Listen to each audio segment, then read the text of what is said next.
Hello again, true crime fans. We've got another mysterious case to explore. The case of Shengqi. On July 4, 2009, several lecturers from the finance department of a Chinese university gathered to work overtime to manage and monitor the school's finances and expenses from the previous semester. One lecturer, Tam Shing-fai, 43, was scheduled to attend but was missing. At 11 a.m., a colleague named Ma tried to call Sheng-fai's cell phone but received no response. Despite the heavy workload, Ma was not too worried at first. He thought Sheng-fai might be taking care of his family's dog, which had a skin disease. Sheng-fai had planned to take the dog to the vet, so Ma assumed that was where he was. On July 5th, the university's finance department held a meeting, but Sheng-fai failed to attend for the second time.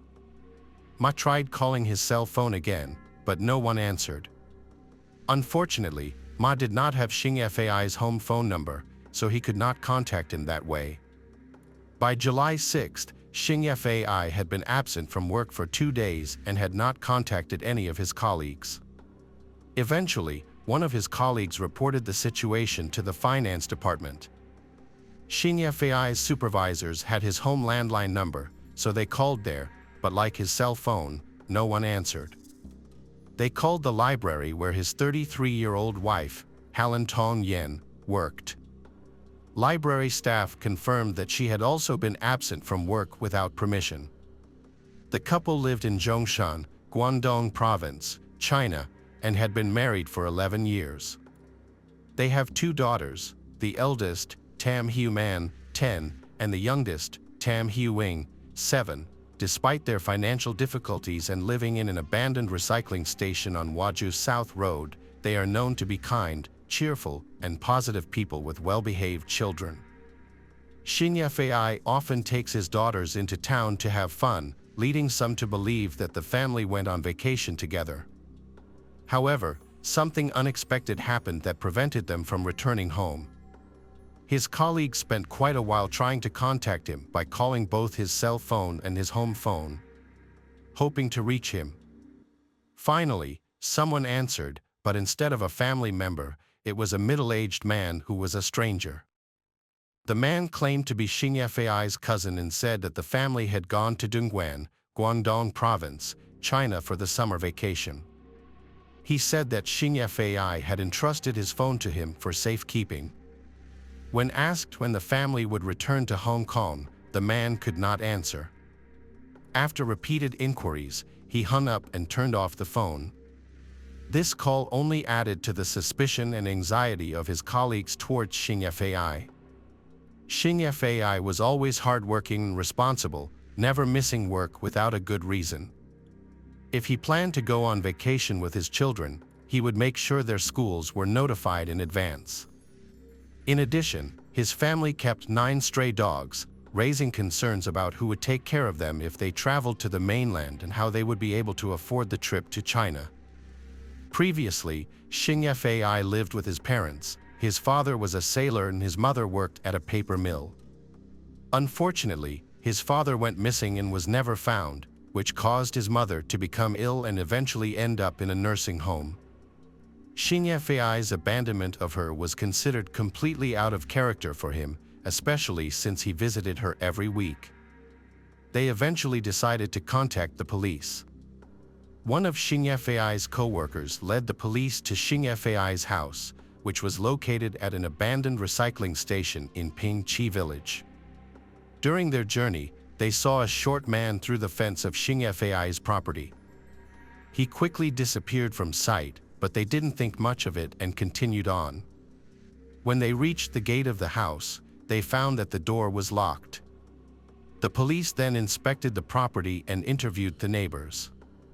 The abandoned recycling station covers an area of nearly 450 square meters, of which only 90 square meters are built, leaving nearly 350 square meters as empty flower beds. The construction of the building was not permitted. The previous owner had built several corrugated iron sheds on the site for waste recycling. A stone house next door was used as a pig farm, and there were few residents in the area. As a result, the police were only able to question one neighbor, an elderly woman surnamed Wang, who lived alone across the street. She said she had lived in the area for a long time and was familiar with the family's routine, noting that they often spent their afternoons working in the garden. However, she had little information about their personal lives and commented that the family rarely had visitors due to the isolated nature of the site. The only relative who visited and contacted Shengqi was Shengqi's middle-aged cousin, Zhu Wang. Zhu Wang did not have much information about Shengqi's family. He only knew that Shengqi's cousin lived in a nearby stone house. Shengqi's colleague informed the police that his call was answered by Zhu Wang, leading them to believe that he was the one on the other end of the line. However, Zhu Wang said that he did not know the address of Shengqi or his cousin. Prior to these events, the police went to Shengqi's house to investigate in Pingqi village. That same day, the police found a man at a stone house on Waju Road number 74. The man, Shengqi, 42, confirmed that he was Shengqi's cousin. He said that he often went to Shengqi's house to help with renovations and gardening. When asked about the phone call, he said that the family was in China for a vacation. On July 5, Shengqi visited his mother at the nursing home. He then went home to tell Su about his plans to travel to Dongguan, China for a few days. Su explained that using Shengqi's Hong Kong mobile phone in mainland China would incur high roaming charges, so he asked Su to keep the phone until he returned. The witness and Shengqi's colleague who saw him running away was actually Zhu Wang, who had just finished feeding the family dog. Su appeared calm and there were no significant inconsistencies in his testimony. When the police asked Su if he had the keys to the family's house, he said no. The police continued to investigate the area. When the police questioned the villagers about Su, they discovered that he had been dishonest. Villagers confirmed that Su often went to the house to work and could open both the gate and the door himself, even when no one else was there. This suggested that he might have had a key to the house. In fact, he did have a key, as Zhu Wang saw Shengqi hand the key to Su at the university office, asking Su to get the key for him. Later, when the police returned to Su's house to ask about the key, he denied having the key again.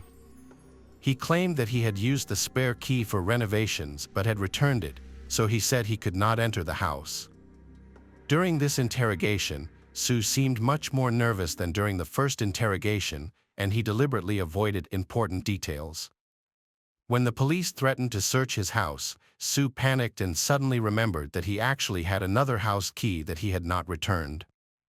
He then took the key from the closet and gave it to the police. Although Su's behavior was suspicious, there was no concrete evidence linking him to the family's disappearance, so the police decided to keep an eye on him while they continued their investigation. They used a spare key to enter Shengqi's home, where they found the interior in disarray, suggesting a break-in. The police also found some fresh blood stains on the walls, suggesting that someone had been murdered in the house. In the kitchen, they found a sink full of dirty dishes, which raised doubts about the idea that the family had traveled to China, as they would not have left the house in such a state. In the couple's master bedroom, the police discovered the family's identity cards in the wardrobe. The police contacted the border office and confirmed that the family had never left Hong Kong. As they continued their search, officers found a bloody shirt in the next room and a bloody plastic water pipe in the corner of the room. Police deployed sniffer dogs to collect more evidence and were able to locate the missing family. The dogs picked up a scent, leading them to bloodstains found under the freshly dug soil. In addition, despite it being summer vacation, the couple's two children, Hiu Man and Hiu Wing, had enrolled in summer school, indicating that the family was not on vacation. A special task force was therefore set up to investigate the case. Police sealed off the scene and blocked the entrances to Pingqi village to outsiders while placing Su Shengqi under house arrest as the prime suspect. Su quickly confessed to the police. He revealed that he was from Huangpu in Guangdong province and usually lived with his sister, wife, and 2 sons, aged 15 and 16. He used to support himself by selling motorcycles in Junction City, but in 2006, Guangdong imposed a motorcycle ban, which led to a decline in sales. Faced with financial difficulties, he contacted Shengqi in Hong Kong to seek help in finding a job in the city. Shengqi helped Su get a construction job that paid 500 Hong Kong dollars a day, including food and accommodation. However, after working for 2 weeks, Su was unhappy because after deductions, he only received 220 Hong Kong dollars. Frustrated, he quit the job without notice and returned to China. In 2007, after Typhoon Pabuk severely damaged his house, Su returned to Hong Kong because the repair costs were too expensive. He asked Shengqi to help him find another job in Hong Kong. When Shengqi couldn't find another job, Su Shengqi offered to repair the house, do gardening, and do housework around Shengqi's house. And Shengqi would pay Su. Shengqi agreed to the deal, so every 2 months, Su would come to Hong Kong to help with housework, mainly gardening and repairing the house. During this time, Su began to notice Helen Tong Yen, who was later discovered by Shengqi. On July 3rd, Su arrived in Hong Kong. 2 days later, on July 5th, Shengqi took Su to visit his mother at the nursing home. After the visit, Su sneaked out to go home first to harass Helen Tong Yen. However, Shengqi came home earlier than expected and caught him. Enraged, Shengqi rushed at Su. In a panic, Su grabbed a 25-centimeter-long fruit knife and stabbed Shengqi, causing him to collapse in a pool of blood and die. Horrified by what he had just done, Su considered calling the police. However, he did not. Su then thought of a way to silence Shengqi's wife, Helen Tong Yen, and prevent her from calling the police. Su grabbed some wire from the corner of the room and rushed towards her, knocking her to the ground and tying her hands behind her back. He then covered her mouth and nose with tape and put a plastic bag over her head. Meanwhile, the couple's 2 children were in the bedroom watching cartoons. Helen Tong Yen shouted for them to run away, but instead they ran towards her and found their father dead and Su attacking their mother. In fear, they ran back to their room, crying and locking the door. Since she was tied up, Su left Helen Tong Yen behind and chased after the children. Hearing the noise, Hiu Man and Hiu Ying saw Su holding a pair of pliers. He pried open the door and used more electric wires to attack both of them. He tied their hands behind their backs, taped their mouths and noses, and put plastic bags over their heads. After leaving the bedroom, he returned to find that both children had stopped breathing. Hiu Man and Hiu Ying suffocated shortly after. After killing the entire family, Su was at a loss for what to do next. He returned home to think things over. He felt that hiding the bodies in a ditch or pond would be too easy to discover, and that dismembering them would be tiring and time-consuming. Instead, he decided to bury the bodies in their own home. On July 6th, he returned home to clean up as much blood as possible. He then dug a hole deep and wide enough to fit the bodies of the 4 family members and quickly placed them inside. He also threw the murder weapon into the hole before filling it up. Although he was skeptical of his motives, the police accepted the rest of his testimony.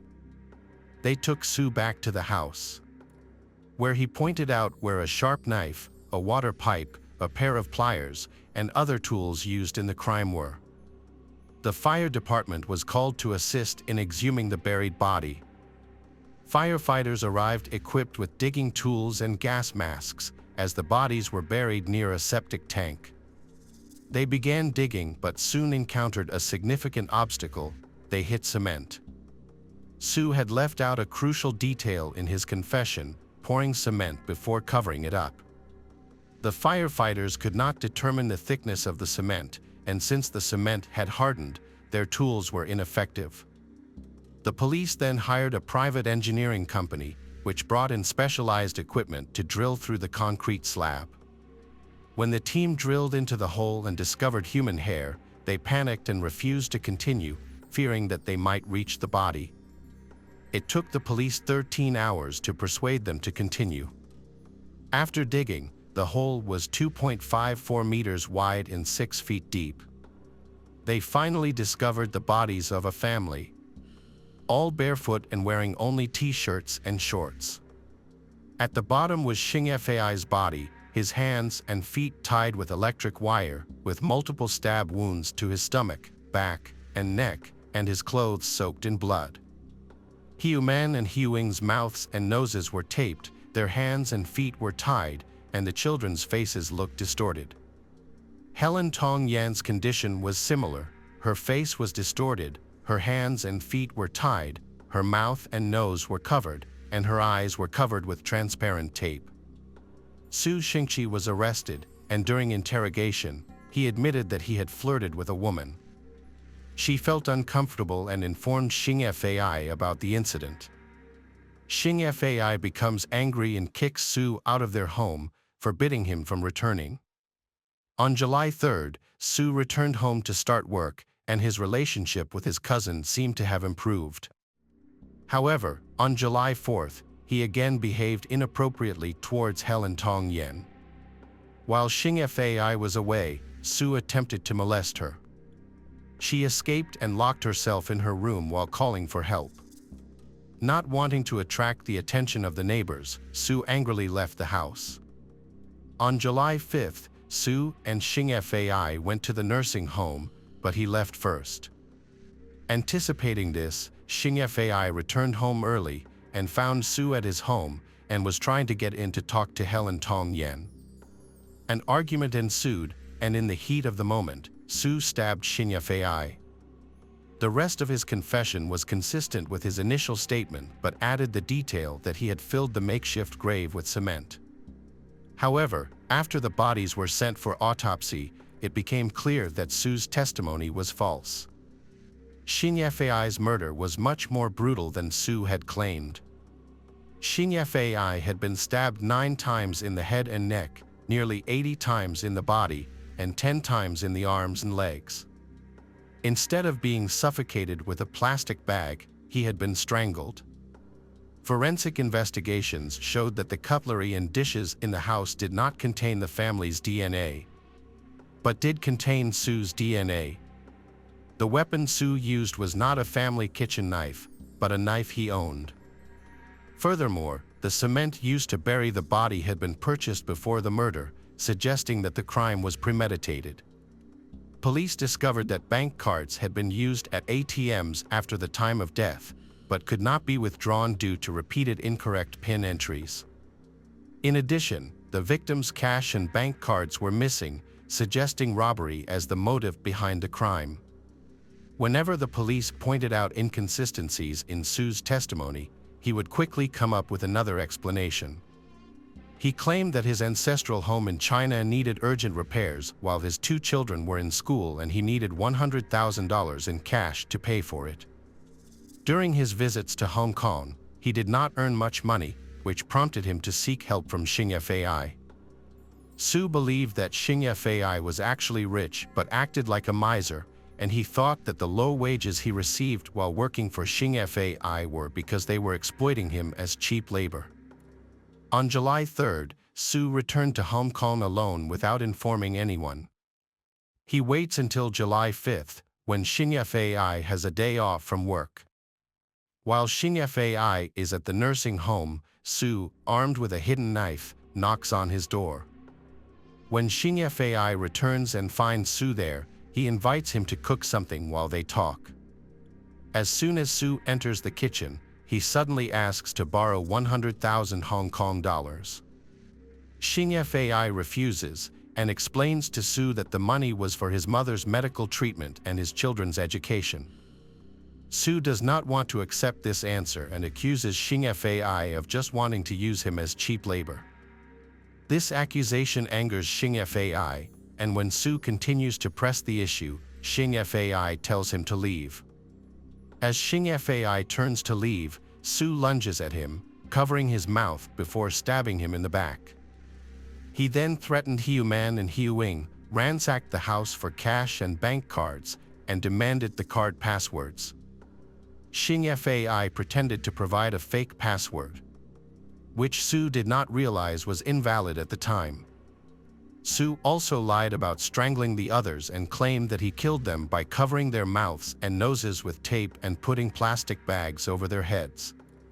When Sue went to the nearest ATM, he discovered that he had been scammed because his PIN did not work.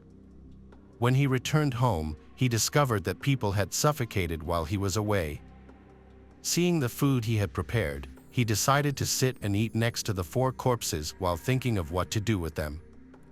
After stealing 6,000 Hong Kong dollars from Shengqi, he buried the corpses and the tools he used in a small hole before going to sleep at his stone house. The next morning, Sue realized that the smell from the buried corpses might give them away. To prevent this, he went to buy cement, dug up the hole, poured cement in it, and covered it up. He decided to stay at home for a while to answer any calls to Shengqi's cell phone or home phone, telling anyone who asked that he was keeping an eye on things while they were away on vacation. Sue did not expect the deception to be discovered so quickly. Even then, he continued to lie about several details, including how he had purchased cement before the incident and the circumstances surrounding the victims' deaths. At that point, the police were no longer focused on obtaining a true confession, believing they had enough evidence to proceed. The trial took place in the Hong Kong High Court on October 28, 2010, where he pleaded not guilty. He claimed that his previous statement about having an affair with Helen Tong Yen was correct, asserting that he killed her in self-defense and that the deaths of Hiu Man and Hiu Wing were accidental. On November 23, the jury returned a verdict in which Su Shengqi was sentenced to life imprisonment for 3 counts of murder and 1 count of manslaughter. The judge declared that Su Shengqi had no conscience, was worse than an animal, and had no remorse. He accused Su of fabricating his self-defense testimony and his relationship with Helen Tong Yen, not to receive a lighter sentence, but simply to tarnish their reputations after death. Su Shengqi's family from Hong Kong defended him against Shengqi's accusations, claiming that Shengqi was a hypocrite and the real villain, using Su as cheap labor and taking a portion of his wages. This defense angered neighbors and residents of Ping Chi Village, forcing Su's family to return to China to escape the negative backlash. The crime itself was one of the most shocking in Hong Kong's history. Tam Shing-fai's family received a significant outpouring of support, with many people visiting to offer their condolences and netizens donating enough money to pay for the funeral. In addition, the family's 9 stray dogs were adopted by another family and taken for a walk every July 5 near their old home. On August 9, 2022, Su Shengqi died of liver cancer at the age of 55 in Stanley Prison, Hong Kong. Hello friends, welcome to our channel. Today we're going to take a look at another horrible case with you, the case of Justine Valdez. On May 19, 2018, 24-year-old Justine Valdez went about her daily routine as usual. After finishing paperwork for her residency permit, she went to the gym and worked out until around 4:20 p.m. Then, she planned to head home. Her mother, Terrace, asked her to pick up some bread on the way, so Valdez stopped at the store before catching the 185 bus to Bray, which left after 6:09 p.m. The bus dropped Justine off at a familiar stop near her rural home, from which she normally walked the final 15 minutes to her doorstep. However, when Justine failed to arrive home, her mother Terrace became worried. Terrace was used to Justine being on time and communicating regularly, but when she couldn't reach her daughter by phone or message, she started to get anxious. As the hours passed with no word from Justine, Terrace decided to go out and look for her. Terrace's daughter Justine was expected to return home by bus, but when she failed to arrive, Terrace became increasingly worried and frantic. She stopped people on the street and asked if they had seen Justine, describing her Asian features and the sporty clothes she was wearing. Despite several people claiming to have spotted Justine getting off the bus, her disappearance remained a complete mystery. Terrace's worry escalated as each passing minute brought no new information about Justine's whereabouts or safety. Terrace was overwhelmed by anxiety and eventually reported Justine missing to the police, in the hope that they could locate her. Detectives promptly started investigating Justine's vanishing and initiated a thorough search. They looked into her daily routine and questioned people who knew her to explore every possibility, including whether Justine had left of her own free will. Justine Valdez lived with her parents, Terrace and Daniel, in the quiet Irish countryside. Her parents had moved to Ireland from the Philippines in search of a better life and brought Justine to join them in 2015. Despite struggling financially, Justine's parents worked hard to support her education and well-being. Justine was a responsible and diligent student, studying accounting at university while working part-time jobs to help pay for her studies and support her family. She worked as a waitress in Bray and as a childcare provider in her neighborhood, and even lived in the servant quarters of a large estate where her parents worked as a gardener and housekeeper. Justine was known for being reliable, hardworking, and dedicated to her responsibilities. Given her close relationship with her family and her strong sense of duty, it was unthinkable that she would voluntarily leave them behind. Her limited social life and lack of typical teenage rebellion also made it seem unlikely that she would run away. Despite efforts to contact everyone who knew Justine, no one had any information about her disappearance.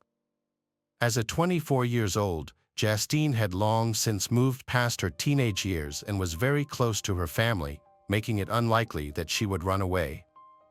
She kept her parents informed about her daily activities, and on the day she went missing, she and her mother exchanged 63 messages. The last message was at 6:24 p.m. when Justine got off the bus. During the investigation, a crucial tip came from Justine's coworkers. A woman who was driving by with her 12-year-old son reported a disturbing incident to the police. She claimed to have seen a man pushing a woman who looked like Justine into the trunk of a black Nissan Qashqai. This incident happened just minutes after Justine got off the bus, and the police were quickly alerted to the situation. A second motorist soon came across a disturbing scene. An Asian girl was sitting in the back of a vehicle, tapping on the window and clearly frightened. The driver was initially unsure of what to make of the situation, but after discussing it with his wife when he got home, he realized the seriousness of what he had seen. He immediately called the authorities at 7:20 p.m. to report a possible kidnapping. Around the same time, another driver contacted the police to report a suspicious Nissan vehicle driving erratically about 6 kilometers from NS car. Patrol officers quickly responded to the location given by the initial female caller. When they arrived, they found Justine's broken cell phone and a bag of bread on the roadside, which raised serious concerns for her safety. Based on this evidence, investigators believed that the kidnapper had targeted Justine while she was walking home from the bus stop. The kidnapper had tried to put Justine in the trunk of the car, but she resisted. He then forced her into the back seat and drove away to an unknown location. The suspect's black Nissan was immediately put on the wanted list, and a large search effort began, involving patrol cars and helicopters. However, the search was difficult due to the darkness of the night, and no immediate leads were found. When daylight came, the search resumed, and detectives re-examined eyewitness accounts and narrowed down the list of potential suspects. Mark Hennessy, a 40-year-old man, was identified as a person of interest in the investigation because his appearance matched the description of the kidnapper. Police officers visited Mark Hennessy's home, but his wife, Nicola, had no idea where he was. She told them that he had left for a drink after work the day before and hadn't returned. This new information raised even more suspicions about Mark, leading investigators to look deeper into his past. Mark seemed like a model citizen. He was a devoted husband and father of 2 young daughters, with a stable job as an estimator on construction sites. He came from a respected family and lived in a wealthy neighborhood with other young families.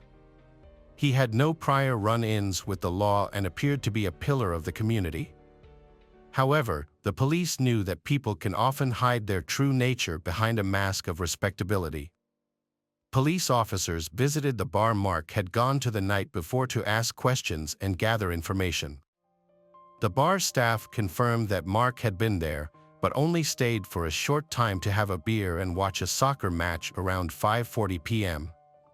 He left the bar in a visibly agitated state and returned around midnight, staying only for 10 minutes before driving away in his car at 11 p.m.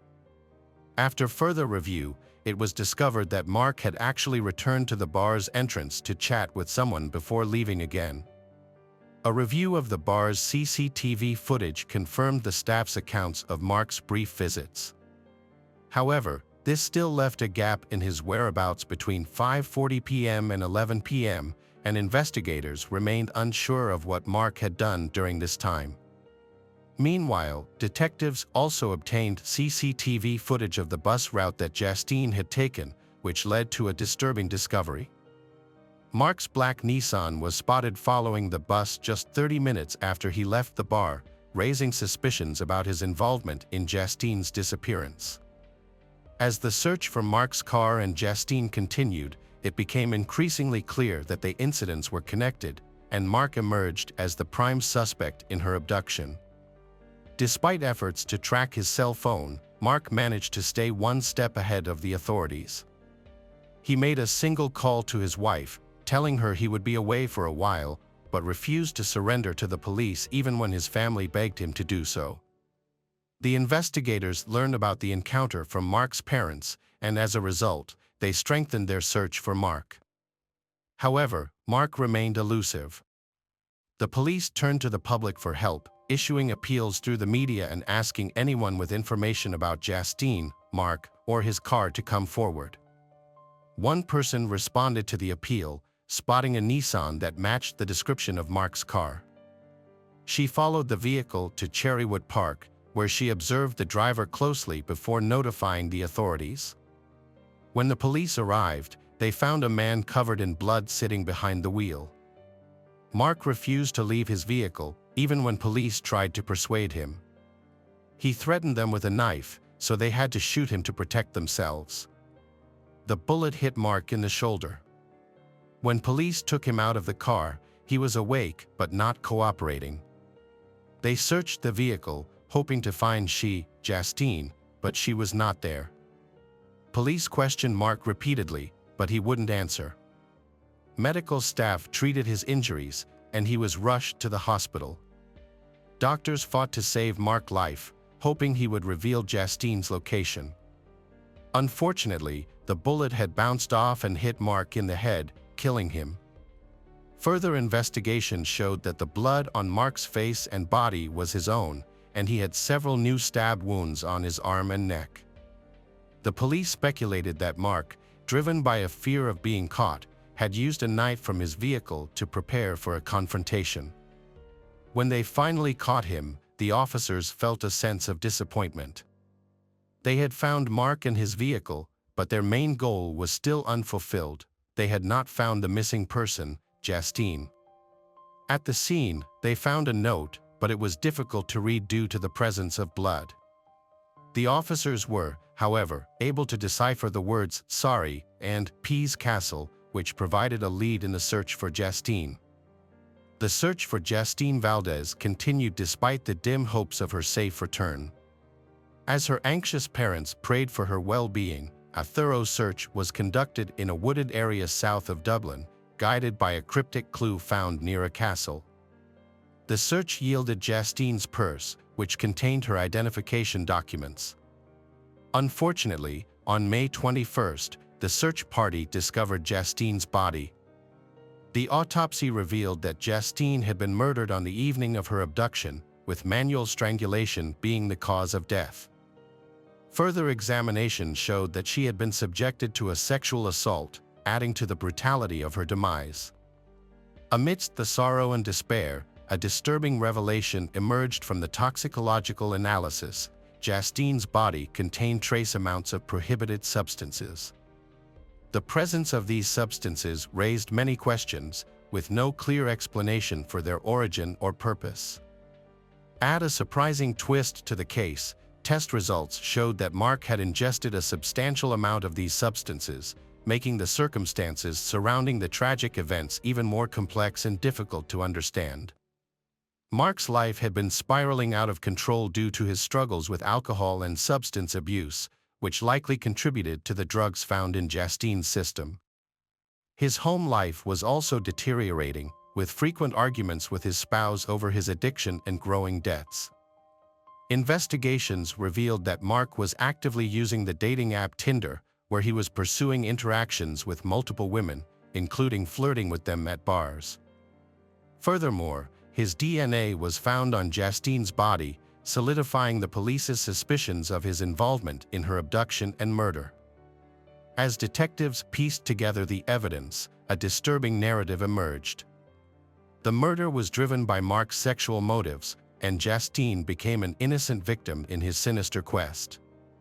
Mark had spotted Justine while following a bus and seized the opportunity to grab her off the street in broad daylight, despite the presence of multiple witnesses. A thorough examination of the victims' and perpetrators' phones revealed that they had no prior connection or communication. They had never met before, and there were no mutual connections between them. This grim revelation highlighted the tragic randomness of Justine's fate and the calculated brutality of Mark's actions. Upon closer examination, the detectives' initial assessment of the case changed significantly. It became clear that Mark was very familiar with the route Justine often took, suggesting that her murder was planned in advance rather than a spontaneous act. Mark had been carefully watching her movements, waiting for the right moment to strike. The day of the abduction was a deliberate break from his usual routine, as he intentionally positioned himself at the bus stop, following Justine's every move until he attacked her. The local community was deeply shaken by the tragic event, as such heinous acts were rare in their otherwise peaceful neighborhood. Many people rallied around the Justine family, offering them comfort and support during their time of immense loss. At the farewell ceremony, heartfelt tributes were paid to Justine, and white balloons were released into the sky, symbolizing hope in the midst of despair. Some attendees wore pink T-shirts with Justine's image, a touching tribute to her memory. Justine's family eventually decided to return to their native Philippines to lay her to rest, seeking comfort in familiar surroundings. However, they initially stayed abroad for a period before returning to Ireland in 2021, seeking a fresh start and new opportunities. They relocated to a different city and pursued new careers, which allowed them to heal from the painful memories that haunted them in their former home. Hey detectives! Welcome back. We've got another mysterious case to explore. The case of Valentina Tres Palacios. Valentina Tres Palacios was born on December 16, 2001, in Bogota, Colombia. She is currently studying international business and commerce, but her true passion is music. Since childhood, she has loved music and pursued this passion by studying and becoming a professional DJ. After receiving her DJ certificate, Valentina started her career in Colombia and quickly made a name for herself due to her talent and exceptional musicality. Throughout her career, she has made many friends from different countries. Valentina has had the opportunity to travel to many countries to perform and showcase her talent. She has performed with famous musicians and has toured more than 20 cities in her country. She has also participated in important international events, including festivals in Colombia, Chile, Mexico, Brazil, and Peru. With her talent and musicality, Valentina has been recognized as having a bright future ahead. She is loved and sought after across the country and regularly performs at top nightclubs. Valentina is a cheerful young woman who is always smiling and loves to party. She also maintains social media accounts where she shares her performances and updates her followers on her daily life. Valentina shares two important aspects of her life on social media: her growing popularity in the music industry and her romantic relationship with John Poulos, an American she met online in late 2021. As their relationship progressed, their communication improved significantly. Initially, Valentina was not looking for a serious relationship, but she eventually became attracted to John, and their relationship turned into a romance. John Poulos, a resident of the United States, showed a deep interest in Valentina's life.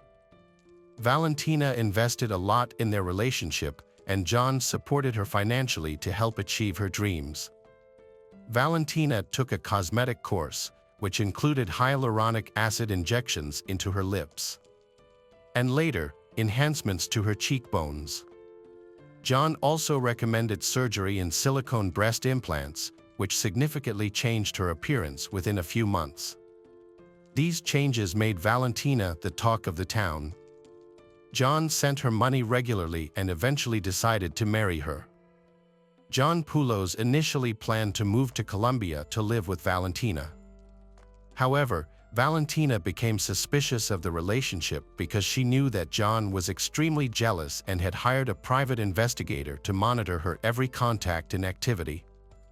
By January 2023, John had committed to marrying Valentina and began arranging the necessary paperwork. He had also rented an apartment in the northern part of Bogota, where he planned to spend weekends with Valentina until they found a permanent place to live. However, on January 22, 2023, a garbage collector discovered a blue suitcase in a dumpster near a park in Colombia. The suitcase was taped shut and surrounded by several trash bags. When the worker opened the suitcase, they discovered the body of a woman whose head was clearly visible inside. The worker was so frightened by the discovery that he drove several blocks away before calling the police. The Capitol Police Department quickly dispatched a team to investigate the incident. The officers who arrived at the scene witnessed a horrific sight. The victim's body was found in a suitcase. After several hours of investigation, the police identified the victim as Valentina Tres Palacios. An initial examination of the body showed no signs of violence, no weapons or knives were found, and there was no dismemberment. However, after opening the suitcase, detectives discovered that the victim was wearing pajamas with a belt. This suggested that the victim may have been attacked while she was sleeping. Additionally, police found a black cardboard box inside the suitcase containing items that could help identify the body, including a student ID card, a password that the victim often used, and several other documents and personal belongings. Investigators discovered something strange among the items they collected. These types of documents are not often found in similar cases. After finding the suitcase containing the body, the police contacted Valentina's family and learned that she had attended a party with friends on Saturday, January 21st. Forensic examination results showed that she had been hit multiple times in the head. Her body was found with severe injuries, including heavy bleeding on the right side of her tongue and 5 cuts around her neck, indicating that she had been strangled. After Valentina's murder, the police began questioning her friends and relatives. They started asking questions about Valentina's relationships. As a famous DJ with a hot body, she was a very popular and well-connected person. Among those questioned, a friend of Valentina's expressed concern and suspected Valentina's boyfriend, John Poulos, of being involved in the case because of his excessively jealous behavior. At this point, suspicions turned to Valentina's boyfriend, John, and a closer investigation into him was launched. The police initially relied on surveillance cameras around John's home, examining his actions on the days of the crime. John Poulos arrived in Bogota at approximately 8:53 p.m. on January 19. Surveillance cameras recorded him entering the apartment with a blue suitcase identical to the one used to contain Valentina's body. This information made John the first suspect to come to the attention of the police, as he was also the last person to see Valentina alive.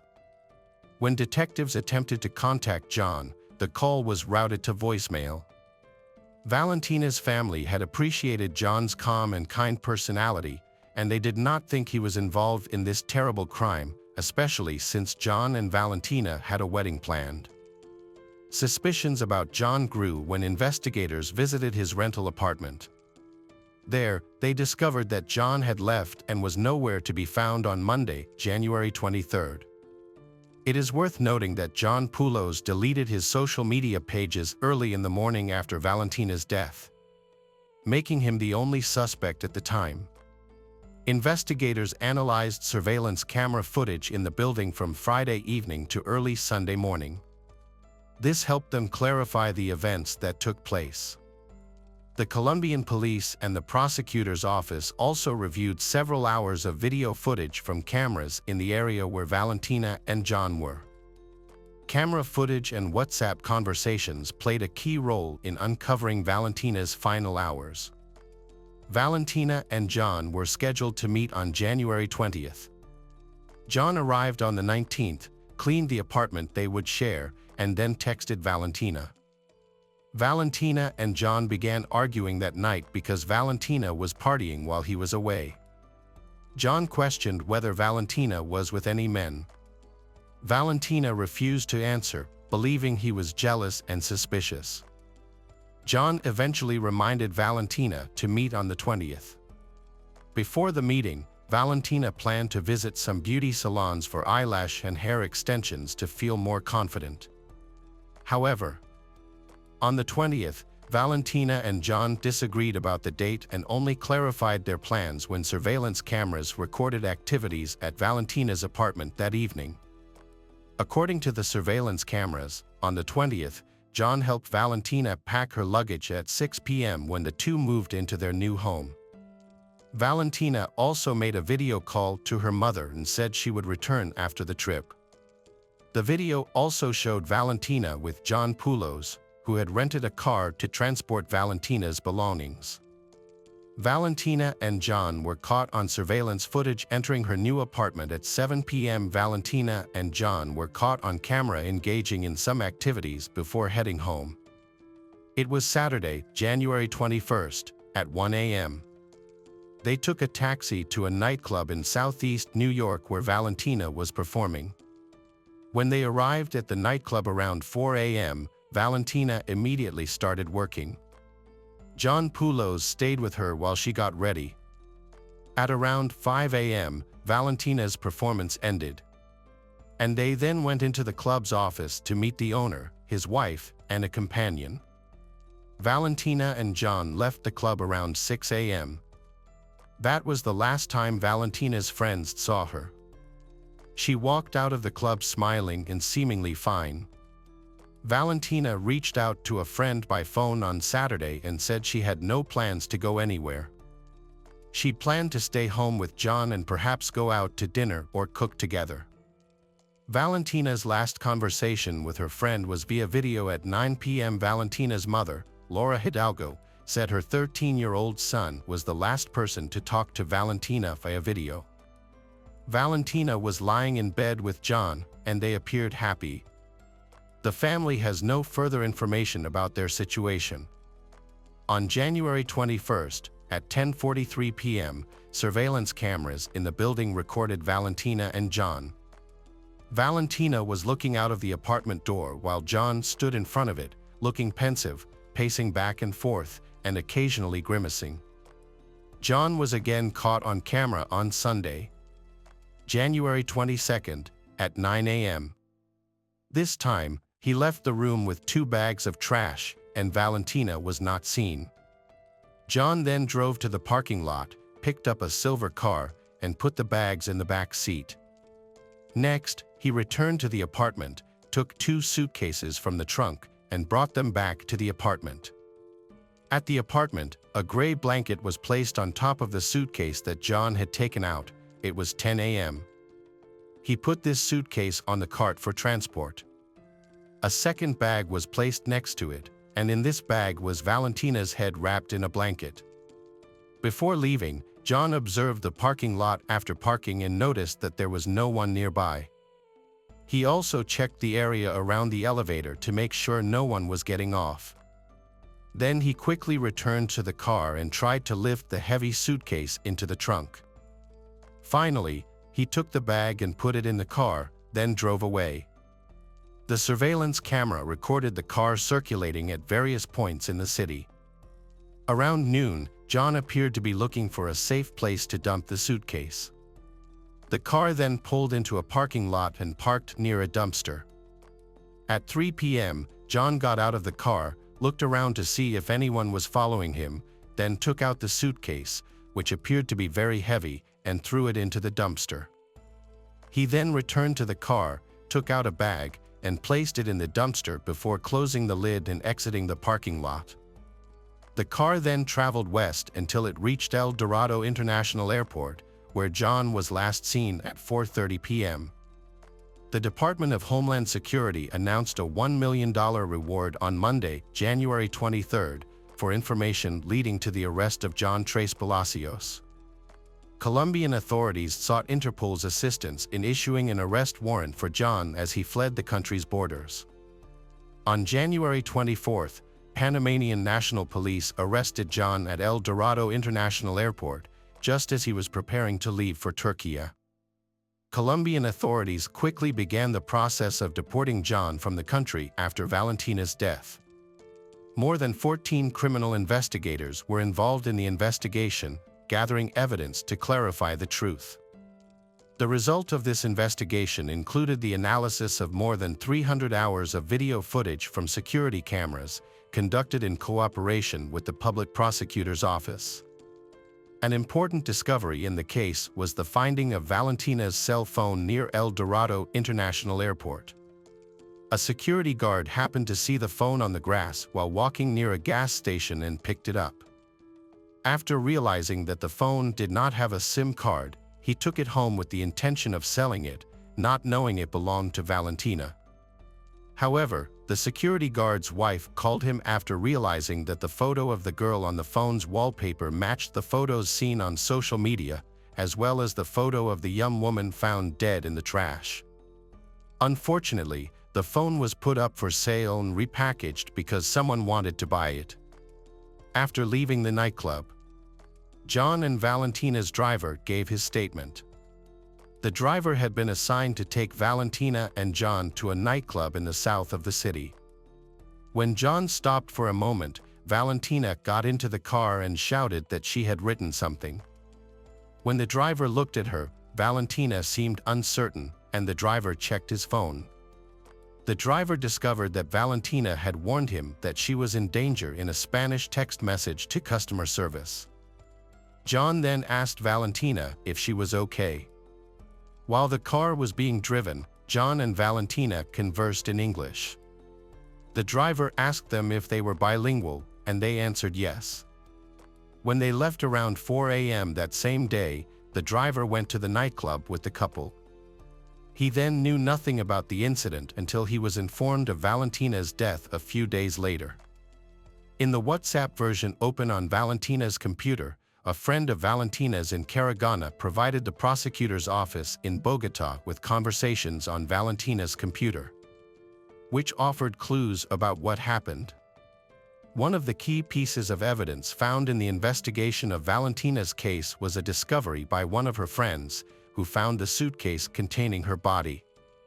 This suitcase was believed to have been in the same location as Valentina's. The friend also said that on the day Valentina was in Bogotá, she received messages from John Poulos and several selfies of him with the luggage. The suitcase John was carrying was very similar to the one investigators found in the case, though the color was indistinguishable. While it is unclear why Valentina left the WhatsApp session open on her friend's computer, the messages helped investigators understand what happened at night when Valentina was killed. Forensic investigators determined that she died of asphyxiation due to being strangled with a rope. There were also signs of violence on her body. The autopsy revealed that Valentina died in her sleep. Criminologists came to this conclusion because she was wearing pajamas. All the evidence pointed to John Poulos being present at the scene. However, in the indictment, John did not admit responsibility for Valentina's death. He argued that his arrest in Panama was illegal because he did not have a lawyer to assist him. John was not proficient enough in Spanish, and a translator was not present during the 5-hour hearing. John was charged with involvement in Valentina's death and deleted his social media accounts. John Poulos was born on May 19, 1987, in Wisconsin, USA. He is married and has 3 children. However, he also has a criminal record related to violence against women, including a restraining order from his ex-wife. One of the women who had a relationship with John Poulos revealed that he frequently visited pornographic websites, spending up to 5 to 6 hours a day on them. She also commented that John often exhibited strange behavior, such as fantasizing in telling ghost stories. Another model who interacted with John Poulos on social media said that she knew him as being from Texas, USA. She stopped contacting him after he made a strange comment, including the words jealous and death. Specifically, John asked her, "If I was at a bar, would you be willing to talk to me?" When the woman refused, John replied, "There's a chance one of us will die of jealousy."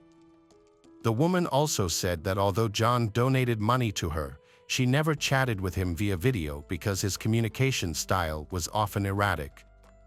It's important to note that John also displayed some suspicious behavior towards Valentina.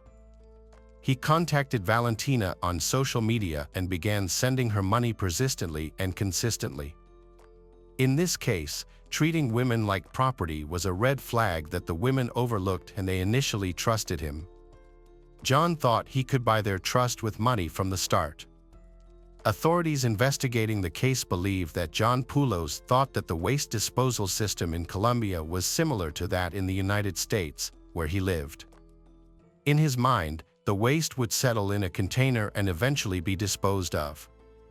However, Poulos overlooked the fact that recyclers and people living on the streets regularly rummage through trash looking for items they can sell or use. John Poulos is currently being held in a separate cell in Bogotá. The next step is to prove that all the evidence links him to the crime and to find the real motive behind this horrific murder in Colombia. The criminal code stipulates a prison sentence of up to 50 years for the crime John was charged with. John Poulos was subsequently sentenced to 42 years and 8 months in prison, was banned from approaching or attempting to contact the Tres Palacios family for 20 years, and was ordered to be deported from Colombia after serving his sentence. John's defense team said they would appeal the verdict. They argued that John was innocent of Valentina's murder. Valentina's situation is similar to many others. She thought she had found true love, but it turned out to be a mistake. Does anyone feel safe connecting with strangers on social media? Welcome back, mystery lovers. Today's case is going to keep you on the edge of your seat. The case of Teresa Halbach. Teresa was born on March 22, 1980, to parents Richard and Karen Halbach. She was the youngest of 5 siblings, and the family she lived on a dairy farm. When Teresa was 8 years old, tragedy struck as her father passed away, leaving Karen to care for the family alone. Karen later married her Richard's brother, Thomas, and together they raised their blended family. Teresa is an adventurous and nature-loving individual who dreamed of becoming a National Geographic photojournalist. She excelled academically, graduating summa cum laude from the University of Wisconsin-Green Bay with a degree in photography. After college, Teresa continued her work with Pierce Photography, a company where she had interned during her studies. She also launched her own business, Photography by Teresa, operating from the Pierce studio. Teresa traveled extensively for her work and to supplement her income. She took on freelance photography jobs for Auto Trader magazine, photographing vehicles for sale. Tragically, this job ultimately resulted in her premature death. All evidence pointed to a single suspect, Stephen Avery. He had contacted Teresa to schedule a photo shoot of his sister's minivan. According to records, Teresa was last seen at 2:30 p.m. that afternoon. This was later confirmed by Stephen's nephew, Bobby, who told the police that he saw Teresa's car enter the salvage yard. Stephen was originally charged with using a gun on November 11, 2005. Subsequent charges included the murder of Teresa Halbach, her kidnapping, and the mutilation of her body. However, while being investigated for these crimes, the police found blood in the SUV Teresa's that matched Stephen's. In his room, they discovered a set of car keys belonging to Teresa. Throughout the investigation, he insisted that the police were attempting to frame him. Stephen was born on July 9, 1962, in Wisconsin, where he grew up with his parents Dolores and Alan, and siblings Charles, Earl, and Barbara. However, he had a troubled past, having dropped out of high school with a reported IQ of 70. In 1981, he was jailed for 10 months after breaking into a bar. In the following year, he was found guilty of animal cruelty for brutally killing his pet cat. The cat was doused with gasoline and set on fire, resulting in a 9-month prison sentence. Stephen had a record of behaving violently in the past, including an incident where he threatened his cousin, Sharon Morris. He chased her off the street and pointed a gun at her, claiming that she was spreading false rumors about him. Although Stephen received a 6-year sentence for this crime, but then he was given bail. However, an incident led to his wrongful imprisonment for nearly 2 decades. Henny Bernstein was attacked on a beach in Two Rivers on July 29, 1985. She described her attacker to the police, and the description closely matched Stephen.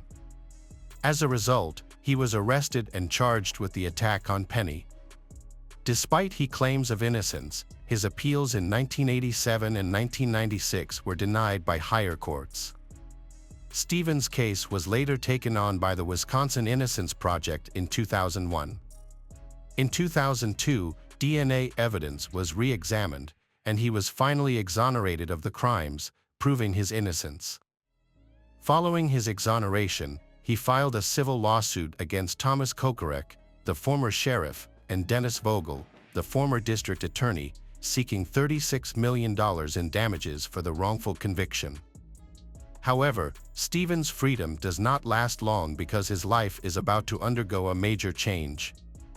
When Teresa, a friend of Stephen's, went missing, a search was conducted at a local salvage yard. This search was initiated based on information given by Bobby, Stephen's nephew.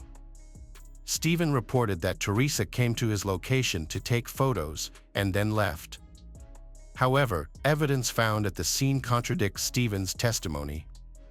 These included bone fragments, a set of SUV car keys, blood in a vehicle, and a bullet from the garage with Teresa's DNA on it.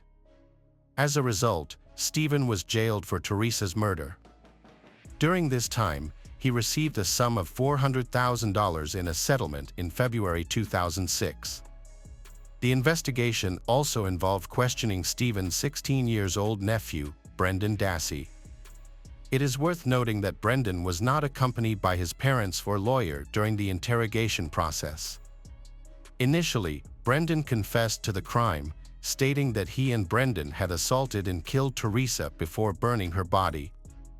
However, Brendan later withdrew his statement, claiming that detectives had coerced him into making a false confession. In 2006, Brendan was charged as an accessory to the murder, a charge that stemmed from his initial statement. Despite the lack of physical evidence connecting him to the crime scene, but he faced the same charges as Stephen. In 2007, Stephen was sentenced to life in prison without the possibility of parole. Later that year, Brendan was also found guilty, a life sentence with the possibility of parole in 2048.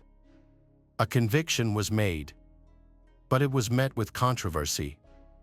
Many people, including Stephen's family and his ex-fiancée Sandy Greenman, still firmly believe that Stephen and Brendan are innocent. Stephen's family continues to support him and hope that the real killer will be found. Sandy has been a vocal advocate for Stephen. She described Stephen as a model inmate and argues that people wrongly tarnish his reputation. Sandy spoke out in Brendan's defense, denying allegations that he had a history of violence. In contrast, some people firmly believe that Stephen is guilty and should be in prison. One of these individuals is Jody Stokowski, another ex-fiancée of Stephen's. Jody initially supported Stephen's claim of innocence, but she later admitted that had made it up. In an interview, Jody revealed that Stephen had threatened to harm her and her family. Therefore, she believes that he is capable of murder. Jody said that Stephen wanted revenge on women, believing that he had been treated unfairly and that his life had been affected because of it. She strongly believes that Stephen is untrustworthy and described him as a monster. Stephen's defense team questioned the reliability of the blood evidence found in Teresa's car. They argued that the evidence may not have come from the crime scene, but from another source, taken from the vial containing Stephen's blood from a prior conviction. They claimed that the vial containing Stephen's blood had been tampered with and a hole could be seen in the cork. However, the prosecution countered this by conducting blood tests to check for preservatives that are often added to stored blood samples. Since no preservatives were detected, this could indicate that the blood was not old but newly drawn. Tive, which could suggest that the blood was fresh. Stephen's defense team disputed this finding, they calling in an expert witness, who claimed that the test results were unclear, and negative result could mean that there really is no preservative or that the testing technology is not advanced enough to detect preservatives. Both Stephen and Brendan have repeatedly appealed their convictions, but have been denied and they remain incarcerated. Brendan is currently be justified. Professors Laura Nyroder and Brendan Drizzen from Northwestern University. They have also faced many hurdles, but they remain committed to seeking justice for Brendan. In Stephen's case, the appointment of Kathleen Zellner, a renowned trial lawyer, has injected new hope. Kathleen has a track record of overturning 19 wrongful convictions and is known for her thorough analysis of cases and her ability to uncover missing evidence. She quickly got to work on Stephen's case, and she firmly believes in his innocence. Stephen's previous lawyers, Dean Strang and Jerry Buting, have stepped back from the case. In August 2016, Kathleen requested that new scientific tests be conducted on evidence from the case, and she was willing to cover the costs. Her goal was to prove that Stephen was framed for the crime. She focused on 3 burn pits found at the scene, which showed signs of human remains being burned. Notably, a human pelvic bone fragment was discovered, which had been mistakenly included with Teresa's remains. This discovery suggests that Teresa's remains may have been intentionally placed in Stephen's burn pit. Unfortunately, his defense was denied the chance to examine these bones because the prosecution failed to disclose them. Kathleen claimed that this was a Brady violation, meaning that crucial evidence that could have helped exonerate Stephen was not provided in time. Despite this setback, Kathleen continued to investigate the case from a new angle, which could lead to the identification of a new suspect. Kathleen decided to investigate the Bobby family's computer as an alternative to testing the bone fragments. The computer analysis revealed several disturbing findings, including violent and pornographic images of women being tortured and videos showing women as victims. These materials were accessed at times when Bobby was supposedly at home. Furthermore, Barbara Taddick, Bobby and Brendan's mother, her husband Scott, and Stephen's sister seemed to conceal evidence to avoid implicating Bobby. The forensic team successfully recovered 2,449 pages of data from the computer, including all of Bobby's searches, videos, and photos, and transferred it to a CD-ROM as evidence for the retrial. Bobby is the older brother of Brendan and the nephew of Stephen. During his uncle Stephen's trial, Bobby served as the prosecution's key eyewitness. According to Bobby, the last time he saw Teresa, she was heading towards Stephen's house. Later that afternoon, after returning from hunting, Bobby claimed that he was unable to find Teresa or her car. Brad Dassey, the half-brother of Bobby, has made several claims that have added. He believes Stephen is innocent. Additionally, Brad has stated that Barbara and Scott erased the computer's history, including all pornographic content. A key piece of evidence could potentially clear Stephen and Brendan's names, while further implicating Bobby. An eyewitness, Thomas Sawinski, has come forward claiming to have seen Bobby with an older man pushing Teresa's SUV back into the salvage yard. Thomas stated that he was driving to deliver newspapers when he saw the duo. As he passed them, Bobby attempted to stop him by stepping into the road. Thomas swerved to avoid Bobby and continued on his route. Thomas described Bobby as appearing unhappy to see him there. After learning about the SUV's discovery, Thomas contacted police to share what he had seen. However, the police rejected this, who told him they already knew who is the culprit. New testimony has cast doubt on the credibility of the prosecution's key witness, Bobby. Kathleen believes that if Thomas's claims are true, then Bobby's entire statement is false. She argued that the rejection of key evidence supporting Stephen's case deprived him of the opportunity to prove his innocence for years. The appeals court is considering the new evidence and make a decision in November 2022. Kathleen continues to represent those she believes have been wrongfully convicted. However, throughout the process, Brendan has maintained his innocence. The question remains as to whether Stephen is truly guilty. Hello friends, welcome to our channel. Today we're going to take a look at another horrible case with you, the case of Jolene Cummings. Jolene Cummings, a 34-year-old mother of 3, lived in Fernandina Beach and was going through a divorce from her husband, Jason. As part of their arrangement, Jason would pick up the children on weekends from their home in Fernandina Beach, where Jolene lived with them. Jolene worked as a hairdresser at Tangle's Hair Salon. On Saturday, May 12, 2018, she worked until 5 p.m. The next day was Mother's Day and also her 34th birthday. According to their plan, Jolene was supposed to meet Jason in the parking lot of the Winn-Dixie supermarket in Hilliard on Sunday to pick up the children.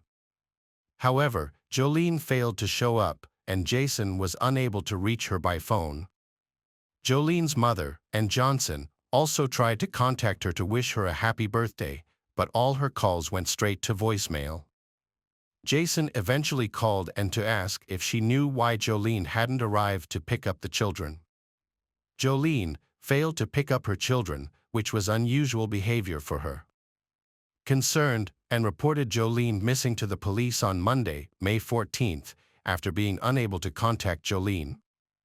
The police immediately launched an investigation and issued a missing person poster with Jolene's photo. They also put out an alert for her 2006 Ford Expedition. On the same day, police and volunteers searched the forest area near Jolene's home but found nothing. The police learned that Jolene was last seen leaving work at the Tangle's salon on Saturday, May 12. The salon's owner reported that Jolene and her coworker, Jennifer, had closed the salon together at 5 p.m. that day. According to Jennifer, they had each gotten into their own cars and driven away separately after work. The police discovered that Jolene's last phone activity was an outgoing call made while she was still at work on May 12. The police were determined to find a lead and began scrutinizing Jolene's personal life. They focused on her ex-boyfriend Jason, as spouses often turn against each other during divorce and custody battles. Meanwhile, detectives uncovered that 5 days before Jolene vanished, a neighbor reported a loud argument at Jolene's residence. The dispute was between Jolene and Jason, with their children present. Jason had asked Jolene to let him stay with her temporarily, but she refused, knowing the police were searching for him for violating his parole. In a fit of rage, Jason began destroying property. By the time the police arrived, Jason had seemingly escaped, but the truth was unclear. After Jolene disappeared, the police began to focus on Jason as a person of interest in her disappearance. On the second day of the investigation, May 15, 2018, several significant events unfolded. The police discovered Jason hiding in Jolene's house, where he had been since the day Jolene's neighbor reported a loud argument to the authorities. He was subsequently arrested and taken to the police station for questioning. During the interrogation, Jason claimed to have no involvement in Jolene's disappearance. Meanwhile, the police found a crucial lead. Jolene's SUV was discovered parked outside a Home Depot hardware store, just a few miles from her workplace. The vehicle showed no signs of damage or struggle. After a 2-day break, Jolene's salon reopened on May 15. At 10 a.m., the police visited the salon to speak with Jennifer Sibbert, the last person to see Jolene before the weekend. However, Jennifer didn't show up for work, claiming she had an urgent matter to attend to in another city. Thanks to CCTV footage, investigators made a breakthrough in Jolene's disappearance. The footage revealed Jolene's car entering the parking lot of a hardware store, where it was later found by the police. Notably, Jennifer had claimed that she and Jolene closed the salon together at 5 p.m. on May 12, but the CCTV footage showed Jolene's car arriving at the hardware store at 1:17 a.m. on May 13, a gap of 8 hours and 17 minutes. At a press conference, Sheriff Bill Liepert explained that the CCTV footage showed Jolene's car parking at 1:17 a.m. on Sunday. The video showed the driver waiting for a few minutes before getting out. But instead of seeing Jolene exit the car, the footage surprisingly showed Jennifer Sibbert, the same hairdresser who claimed to be the last person to see Jolene. After leaving Jolene's car, Jennifer went to the gas station across the street. The gas station footage shows Jennifer entering the store, where she purchased a bottle of water and requested that an employee call her a taxi. The taxi was later confirmed to have taken her to her workplace, a salon. According to the gas station employee, Jennifer appeared to be annoyed and had visible, fresh abrasions on her face. As a result, Jennifer Sibbert became the primary suspect in the investigation, and the police began searching for her. However, the address she had provided on her job application was found to be fake. Despite her attempts to hide, Jennifer was eventually found. On May 16, police officers spotted her black Kia Soul parked between two trucks in a recreation area, just 50 meters from the salon. Upon approaching the vehicle, the officers discovered Jennifer sleeping inside. Jennifer Sibbert was arrested and initially charged with stealing a car belonging to Jolene Cummings. When police brought her in for questioning, they noticed abrasions on her hands and face and asked her to explain them. She claimed she had been bitten by bed bugs. Further investigation revealed that she was homeless, often sleeping in her car and using a local fitness center shower. As investigators dug deeper, they made a surprising discovery that Jennifer Sibbert was not her real name. In fact, she was actually Kimberly Kessler, born in 1968 and reported missing in Pennsylvania in 2012. It turned out that she had been using the identity of Jennifer Marie Sibbert, a 13-year-old girl who had died in a car accident in Germany in 1987 and was buried in Pennsylvania. The investigation into Kimberly Kessler's case revealed a trail of deception dating back to 1996, when she began using stolen identities. At that time, she was living in Pennsylvania. Since then, Kessler has assumed at least 18 different identities and lived in 33 cities across 14 states. Many of these aliases bear similar names, which she often obtained by stealing names from gravestones and cemeteries. The police charged Kimberly Kessler with forgery after discovering she had been using fake names. A search of a storage unit she rented uncovered several suspicious items, including 4 wigs, a bag containing 2 cut-off hair tails, and 3 mobile phones. However, the most significant evidence was the discovery of Jolene Cummings's DNA on Kessler's sock and shoe. Additionally, scissors found in Kessler's car also contained Jolene's DNA. A review of Kessler's phone search history revealed that Kessler was preparing for Jolene's disappearance, which was not an accident. 2 weeks before Jolene vanished on May 12, Kessler searched for information on murder cases, including a query about a man who was charged with murder after his co-worker's remains were found in his yard. She also searched for information on co-workers who had been found guilty of murder, even when the victim's body had not been found. Kessler's search history also included queries about how to use a tourniquet, as well as information on female murderers in Florida and autopsy procedures. Furthermore, she searched for information on post-mortem changes, which suggests that she was trying to learn about what happens to the body after death. These search queries are particularly suspicious in light of a discovery made by the owner of the hair salon where Jolene worked. The owner reported that the plant in the salon had been replaced, which may be connected to Kessler's search for information on how to dispose of a body. On May 13, the day Jolene failed to pick up her kids, Kessler conducted internet searches at 12:05 p.m. for indoor palm and then at 12:06 p.m. for variation palm tree. The police analyzed CCTV footage from a nearby home goods store and found that Kessler visited the store on May 14 at 2:39 p.m. and left 30 minutes later with a palm plant, which was later found at the Tangles hair salon. Kessler's online searches continued, with Jolene Cummings I Have Vanished on May 15 at 6:13 p.m. and No Body No Crime on May 16 at 6:27 p.m. Forensic experts used luminol and ultraviolet light to examine the hair salon and discovered evidence of a serious crime, as the room glowed under the testing.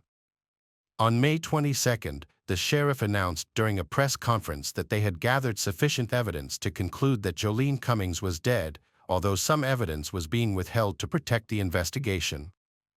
Further investigation revealed that Jolene had expressed concerns about her coworker Jennifer, the new hairdresser, to another employee at the Tangles salon, stating that Jennifer seemed suspicious and was hiding something. This conversation took place about a week before Jolene's disappearance. Witnesses reported that Jolene and Jennifer had a tense relationship, and one person even saw them arguing on May 9, just 3 days before Jolene vanished. The Tangles hair salon eventually closed on June 5, 2018. The hair salon footage shows of Kessler visiting the dumpster at least 4 times. In the first footage, taken shortly after midnight, Kessler is seen doing something near the dumpster. At 8:08 a.m., she returns to throw away a heavy-looking white garbage bag. 14 minutes later, she disposes of another similar bag. The final footage, taken an hour before midnight, shows Kessler lifting a waste container to empty its contents, suggesting it also holds something heavy. The Walmart security footage revealed what Kessler had thrown away in the dumpster. The video showed her purchasing items at the self-checkout, including garbage bags, cleaning supplies, latex gloves, and an electric knife. This discovery led the police to investigate further. They found that a local waste management company was taking trash to a landfill in Georgia. In July 2018, nearly 200 people searched the landfill for a week, but the sheriff did not disclose what they found, citing the ongoing investigation. Near the dumpster where Kessler disposed of the white garbage bags, the police discovered a piece of jewelry, women's shoes, and a blue plastic container that matched one found in Kessler's storage unit. The container contained Jolene Cummings's DNA. Although Jolene's body was not found, the police had sufficient evidence to arrest Kessler for her murder. Kessler's first court appearance was on January 17, 2019, where she pleaded not guilty. However, the trial was delayed for several years due to concerns about Kessler's sanity. She went on a hunger strike, losing significant weight, and her court appearances often ended in outbursts of anger. In 2021, Kessler underwent mandatory treatment before the court session, and she was eventually deemed competent to stand trial. During a press conference, Sheriff Leeper made a statement saying that they were sending Kessler to Florida State Prison, where she would spend the rest of her life. Sadly, Jolene Cummings's body has never been recovered or found. Hello friends, welcome to our channel. Today we're going to take a look at another horrible case with you, the case of Cassandra Cantrell. Cassandra and her twin brother Rob shared a unique bond, fueled by their love of scary stories. As kids, they'd spend hours in a darkened room, taking turns telling each other spine-tingling tales. Rob fancied himself a master storyteller, but Cassandra would always scream at the end of each story, teasing him about not being scary enough. They'd also watch Scooby-Doo together, debating which characters might be ghosts or vampires in disguise. Cassandra's instincts often proved correct, leaving Rob on edge. Their mother, Mary Smith, encouraged their love of reading by buying them books by Robert Wall. What started as a childhood hobby evolved into a lifelong passion for horror. As adults, they even collected villain figurines and considered opening a horror-themed store. An interest in horror movies brought Cassandra to the set in 2004. She got a cameo in a scary movie that, although it didn't become popular, still caused a storm of envy and led Rob to start asking his sister to make a deal for him. He asked her if she had made some acquaintances there and said he was ready to play anyone. He urged her to talk, adding that he was pretty close with the head of the cast and maybe something would come out of it, but he made no promises. Cassandra replied that she had gotten the part by accident herself. Rob was very happy, but despite his enthusiasm, he was not able to play, even in an episodic role. The lead actor in the movie was Colin Dudley, and on set, he and the debutante actress felt an undeniable chemistry. However, neither of them dared to take the first step. That was until they attended a corporate Halloween party together. Cassandra dressed up as Velma from Scooby-Doo, while Colin went as Alex from A Clockwork Orange. The costume held a deeper significance for Colin than just a simple character. It seemed to resonate with him on a deeper level.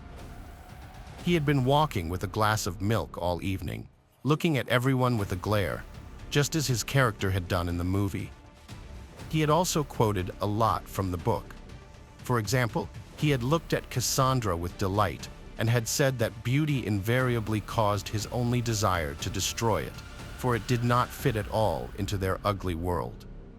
Cassandra had thought it was a compliment, and they had soon started dating, but their relationship had not lasted long, only a couple of months. Colin had found another actress, Rebecca, and had started dating her, and later on, the couple had started living together. On August 25, 2020, Cassandra Cantrell vanished without warning. She drove away from home in an unknown direction and failed to respond to phone calls. When her mother, Mary Smith, reported her disappearance to the police, they were initially reluctant to take action, suggesting that Cassandra might simply be out with friends and would turn up soon. But Mary was convinced that something was seriously wrong and pressed the police to investigate. It took 2 days for them to begin searching for Cassandra, and on the third day, they found her car parked under a bridge in a notorious neighborhood known for its high crime rate and homeless population. The car was unlocked and the keys were still inside. The discovery raised more questions than answers. Why was Cassandra in this dangerous area, known for its frequent violent crimes and drug-related deaths? The police had to canvass the neighborhood, questioning homeless individuals who, unsurprisingly, were hesitant to cooperate with the authorities. The residents living under the bridge, who spent their days drinking, had no information about Cassandra's whereabouts or when her car arrived. This lack of knowledge was hardly surprising.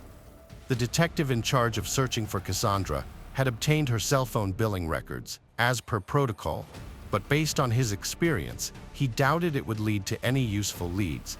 And indeed, it didn't. The signal from Cassandra's phone indicated it was in the nearby body of water under the bridge. Unfortunately, this meant the detectives would be unable to retrieve the phone and access the crucial information it held. Prior to conducting a thorough search of the coastal area, a team of divers stood on the shore and tested the distance they could throw rocks into the water. This test would help them gauge the likelihood of finding the phone. Cassandra's mother had mentioned that her daughter's phone case was adorned with distinctive rhinestones, making it easier to spot. As it turned out, the phone was soon found, but sadly, Cassandra's body was not in the water. While the detectives presented this as a positive development, Cassandra's mother remained distraught and unconsoled. She seemed to have gotten used to the idea that her daughter was dead, and the only thing she wanted was for her body to be found and for the nightmare of uncertainty to end. She sadly mentioned that she had been looking forward to her granddaughter, wanted to be a grandmother sooner, and didn't even have time to give her a crib, which was just sitting in the garage in a box. She wondered what she should do with it now, not realizing that this became important information for the investigation. According to statistics, a large number of crimes against pregnant women are committed by their partners. However, Mary Smith's daughter, Cassandra, was not married and did not have a partner. Despite her age, Cassandra was not in a relationship with anyone. Mary was puzzled because Cassandra had gotten pregnant, but she had no information about the baby's father. Cassandra had been in frequent contact with someone, often calling and messaging them. However, the phone number of this person was not recorded in Cassandra's phone book, and Mary couldn't remember the number. This lack of information left Mary in the dark about the identity of her future grandchild's father. Cassandra frequently communicated with a person without saving their number, which was unusual. Typically, girls couldn't keep their relationships completely secret and would confide in at least one friend, especially when it came to sensitive topics like pregnancy. In this case, the friend was acquainted with police officers.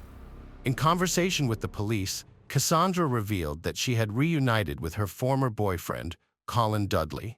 Although their initial relationship in 2004 was brief, it was surprising that they reconnected after 15 years apart. What was even more unexpected was that Colin, with whom Cassandra worked on a movie set in 2014, was the one who reached out to her. Colin reached out to Cassandra on Facebook, expressing condolences and sharing the recent loss of his father, with whom his wife Rebecca had a troubled history. Cassandra, motivated by kindness, agreed to meet Colin to offer comfort, but their encounter blossomed into a romantic connection. From 2014 onwards, Colin led a double life, juggling two families, with Cassandra as his mistress. When Cassandra discovered she was pregnant, she chose not to inform Colin, recalling his earlier statement that he didn't want children and was happy with Rebecca's infertility. Fearful that revealing the pregnancy would disrupt his primary family, Cassandra kept the news secret. However, as her belly grew, it became increasingly difficult to conceal. To avoid arousing Colin's suspicion, Cassandra stopped seeing him. Cassandra knew she couldn't keep her secret hidden forever. Lying about having another boyfriend would hurt Colin and lead to their breakup. So she made the difficult decision to tell him the truth. She was pregnant with his child. Over the phone, Colin initially remained silent, but then surprisingly expressed his delight at the news. Cassandra believed he was genuinely happy about it. Meanwhile, a detective arrived at Colin's house and knocked on the door. Colin's wife answered, and the detective, not wanting to discuss Colin's missing mistress in front of her, introduced himself as an old friend of Dudley's, avoiding any awkwardness. Colin quickly left the house with the detective, shutting the door behind him, and walked away from the house without even waiting for an introduction. He seemed to have been expecting their meeting. Colin thanked the detective for being discreet about his credentials in front of Rebecca. He spoke in short sentences, explaining that he had heard Cassandra was missing and found it extremely strange. He admitted he couldn't even guess where she might have gone. He told the detective that Cassandra had confided in him about her fight with her brother and was worried about it. He had advised her to make amends, but didn't know if she had taken his advice. The detective already knew about the fight between Cassandra and her brother, Rob, who had spoken to him about it. Rob had refused to meet with Cassandra on the day she disappeared, which he now regretted. Colin blamed himself for not being able to prevent her disappearance, thinking that if she had visited him that day, she might still be safe. Colin confessed to the detective that he wasn't a good person and acknowledged his past mistakes. He had secretly dated his ex-girlfriend, Cassandra, while still married to Rebecca, knowing it was wrong. He believed that his actions would have consequences in the afterlife, but insisted that he couldn't help who he fell in love with.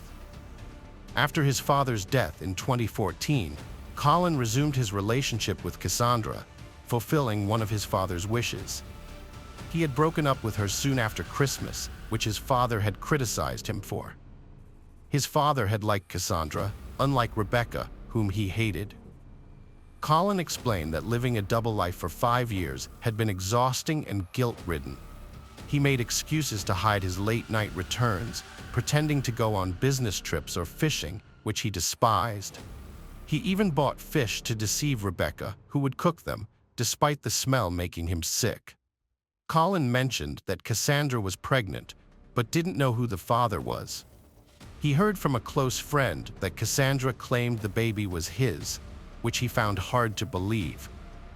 Lately, Cassandra had been avoiding him, and he understood why, as she wanted a family, something he couldn't provide. The detective asked Colin when he last saw Cassandra, and he replied that he couldn't remember, guessing it was around 3 to 4 months ago, except for a brief encounter at the mall when his wife was in the fitting room. Colin asked the detective if they thought they would find Cassandra alive, and the detective assured him they were doing everything possible.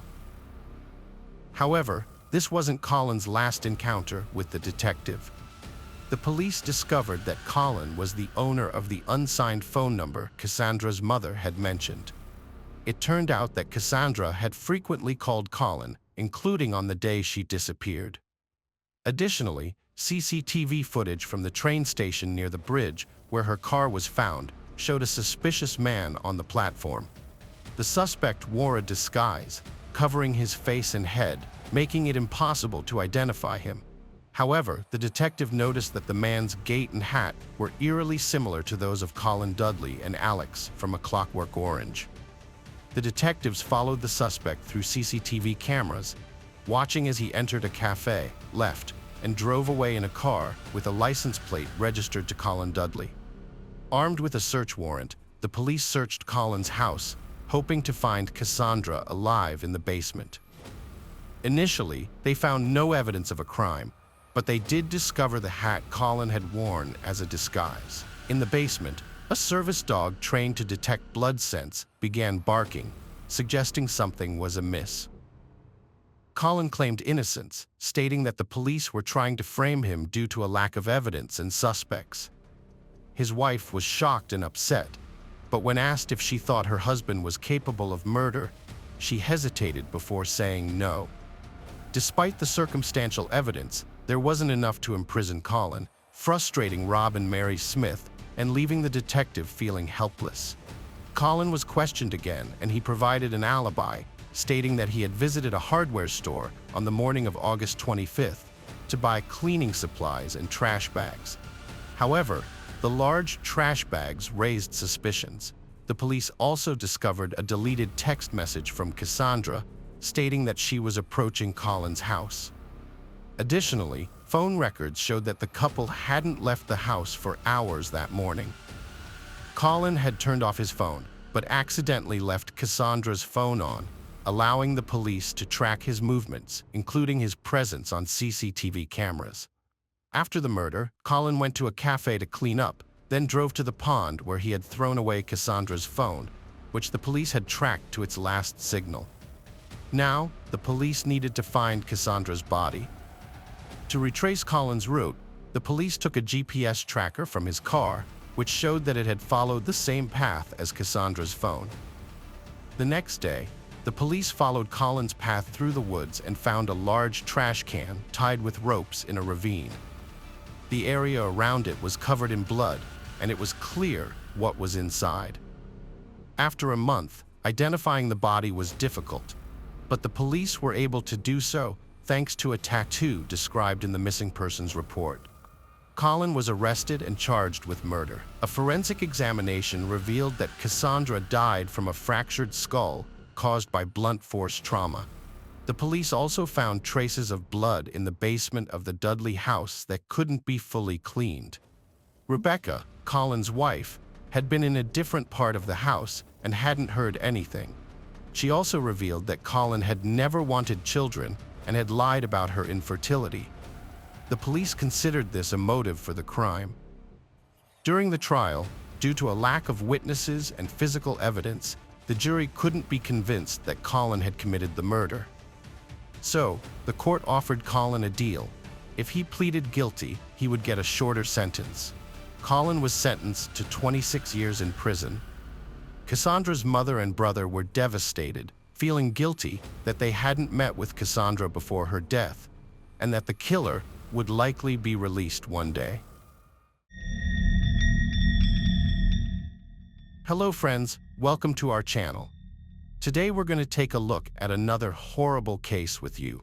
The case of Kathy Martin. Kathy Martin was born on October 25, 1959 in Houston, Texas, and grew up in a loving family where she was especially close to her sister. In high school she met Mike, and a few years later they tied the knot. The couple settled in a quiet Houston suburb where they soon started a family with the birth of their daughter. 3 years later, Kathy became pregnant again, and in early 1987, they welcomed a son. At just 27 years old, Kathy was now a mother of 2. After her second child was born, Kathy dedicated herself to full-time motherhood, focusing on raising her children. Mike worked at his father-in-law's small sign factory, providing a stable income for the family. Kathy's parents also offered financial support, enabling her to devote all her time to the kids. On March 3, 1987, Kathy was at home with the children as usual, while Mike was at work. After his shift ended, he decided to meet up with friends and headed to a bar. Mike attempted to call his wife from a payphone, but she didn't answer, a rare occurrence, as Kathy rarely had the chance to leave the house even for a few minutes. Mike tried calling her several more times, but still got no response. Worried, Mike called their neighbor, Tim, and asked him to check on Kathy. Tim went to their house and knocked on the door, but received no answer. Peering through the living room window, he noticed the TV was on, so he persisted in knocking, but there was only silence. Tim's concern grew that something might have happened to Kathy. Rather than returning home to call Mike or the police, he got in his car and drove around town searching for patrol officers. After a few minutes of driving, he spotted a police car and explained the situation to the officers, requesting they check on Kathy. When the police arrived at the house and received no response to their knock, they tried the door handle and found it unlocked. Upon entering the house, they immediately found Kathy's daughter lying on the living room sofa, unconscious and displaying visible signs of trauma, but still alive. The officers quickly called for an ambulance and continued to inspect the other rooms. In the bedroom, the officers found the younger child in his crib, safe and unharmed. However, in another room, they were met with a gruesome scene. Kathy lay on the floor, bloodied and lifeless. She was naked, and the police quickly determined that she was the victim of a heinous crime. Her hands were bound with a lamp cord, a disturbing indicator of the brutality she had endured. The paramedics rushed Kathy's daughter to the hospital, and the investigators began meticulously examining the crime scene. Kathy's father arrived shortly after, but the police withheld the details of the tragedy from him. Instead, they requested that he go to the hospital to be with his granddaughter when she awoke. As Kathy's father waited at the hospital, he was shocked to learn about his daughter's murder from a news report on TV. Meanwhile, Mike arrived at the house, and the police were immediately struck by his suspicious behavior. Not only did he show up late, but there were also telltale bloodstains on his shirt. The police asked him to surrender his clothes and answer their questions, their scrutiny intensifying with each passing moment. Investigators made several intriguing discoveries. Firstly, they found numerous bloodstains in the bathroom, indicating that the perpetrator had attempted to clean up the crime scene. This suggested that the attacker had lingered in the house for some time rather than fleeing immediately after the murder. Secondly, forensic experts detected no signs of forced entry. All windows and doors, except the front door, were locked, implying that Kathy either let the attacker in voluntarily or they had a key. The police also observed another peculiar detail. All of Kathy's clothes were neatly folded on the floor beside her body. This not only hinted at the possibility of sexual assault, but also seemed strange that the attacker had taken the time to fold her clothes with such care. The detectives hypothesized that the assailant might have threatened to harm her children if she screamed or refused to comply with their demands. Kathy may have acquiesced to their demands solely to protect her children, only to be killed afterwards. Kathy's daughter was fighting for her life after being brutally beaten, likely with bare hands. After several hours in the hospital, she fell into a coma, and her chances of survival remained dire. Medical experts examined Kathy's body and determined that she had suffered 16 stab wounds, primarily in the abdominal area. They also confirmed that she had been sexually assaulted and managed to extract biological material from the perpetrator. However, during that time, DNA analysis was not yet widely used in forensic science, so the experts could only determine the perpetrator's blood type. From the early hours of the investigation, the police zeroed in on the victim's husband, Mike, after noticing suspicious stains on his shirt. They seized his clothing for examination, and Mike's behavior that evening also raised eyebrows. After work, he went out with friends, but instead of going home, he asked a neighbor, Tim, to check on his wife, a tactic detectives had seen before, where a husband committed the murder and created an alibi. The police also uncovered that Mike had a checkered past. Right after high school, he was arrested for selling drugs to an undercover cop and was sentenced to 6 years in prison, although he only served 2 before being released on parole. Later, he married Kathy, but the police needed more evidence to charge him. The detectives also launched an investigation into Tim, the neighbor, whose behavior seemed suspicious. Rather than calling the police from his home, he drove around town searching for patrol officers. A search of Tim's car revealed suspicious stains on the floor mats that resembled blood. Forensic experts determined that Kathy's death had occurred around 10 p.m., approximately 6 hours before her body was discovered. This led the detectives to probe the suspect's whereabouts long before the evening and their actions after the murder. Both Mike and Tim claimed to have been at work, prompting the police to verify their alibis. 2 days after the murder, the hospital contacted the detectives with a breakthrough. Kathy's daughter had suddenly regained consciousness, and her life was no longer in danger. Investigators rushed to interview her, hoping she could provide insight into the events, but the 4-year-old girl had almost completely lost her memory of that day.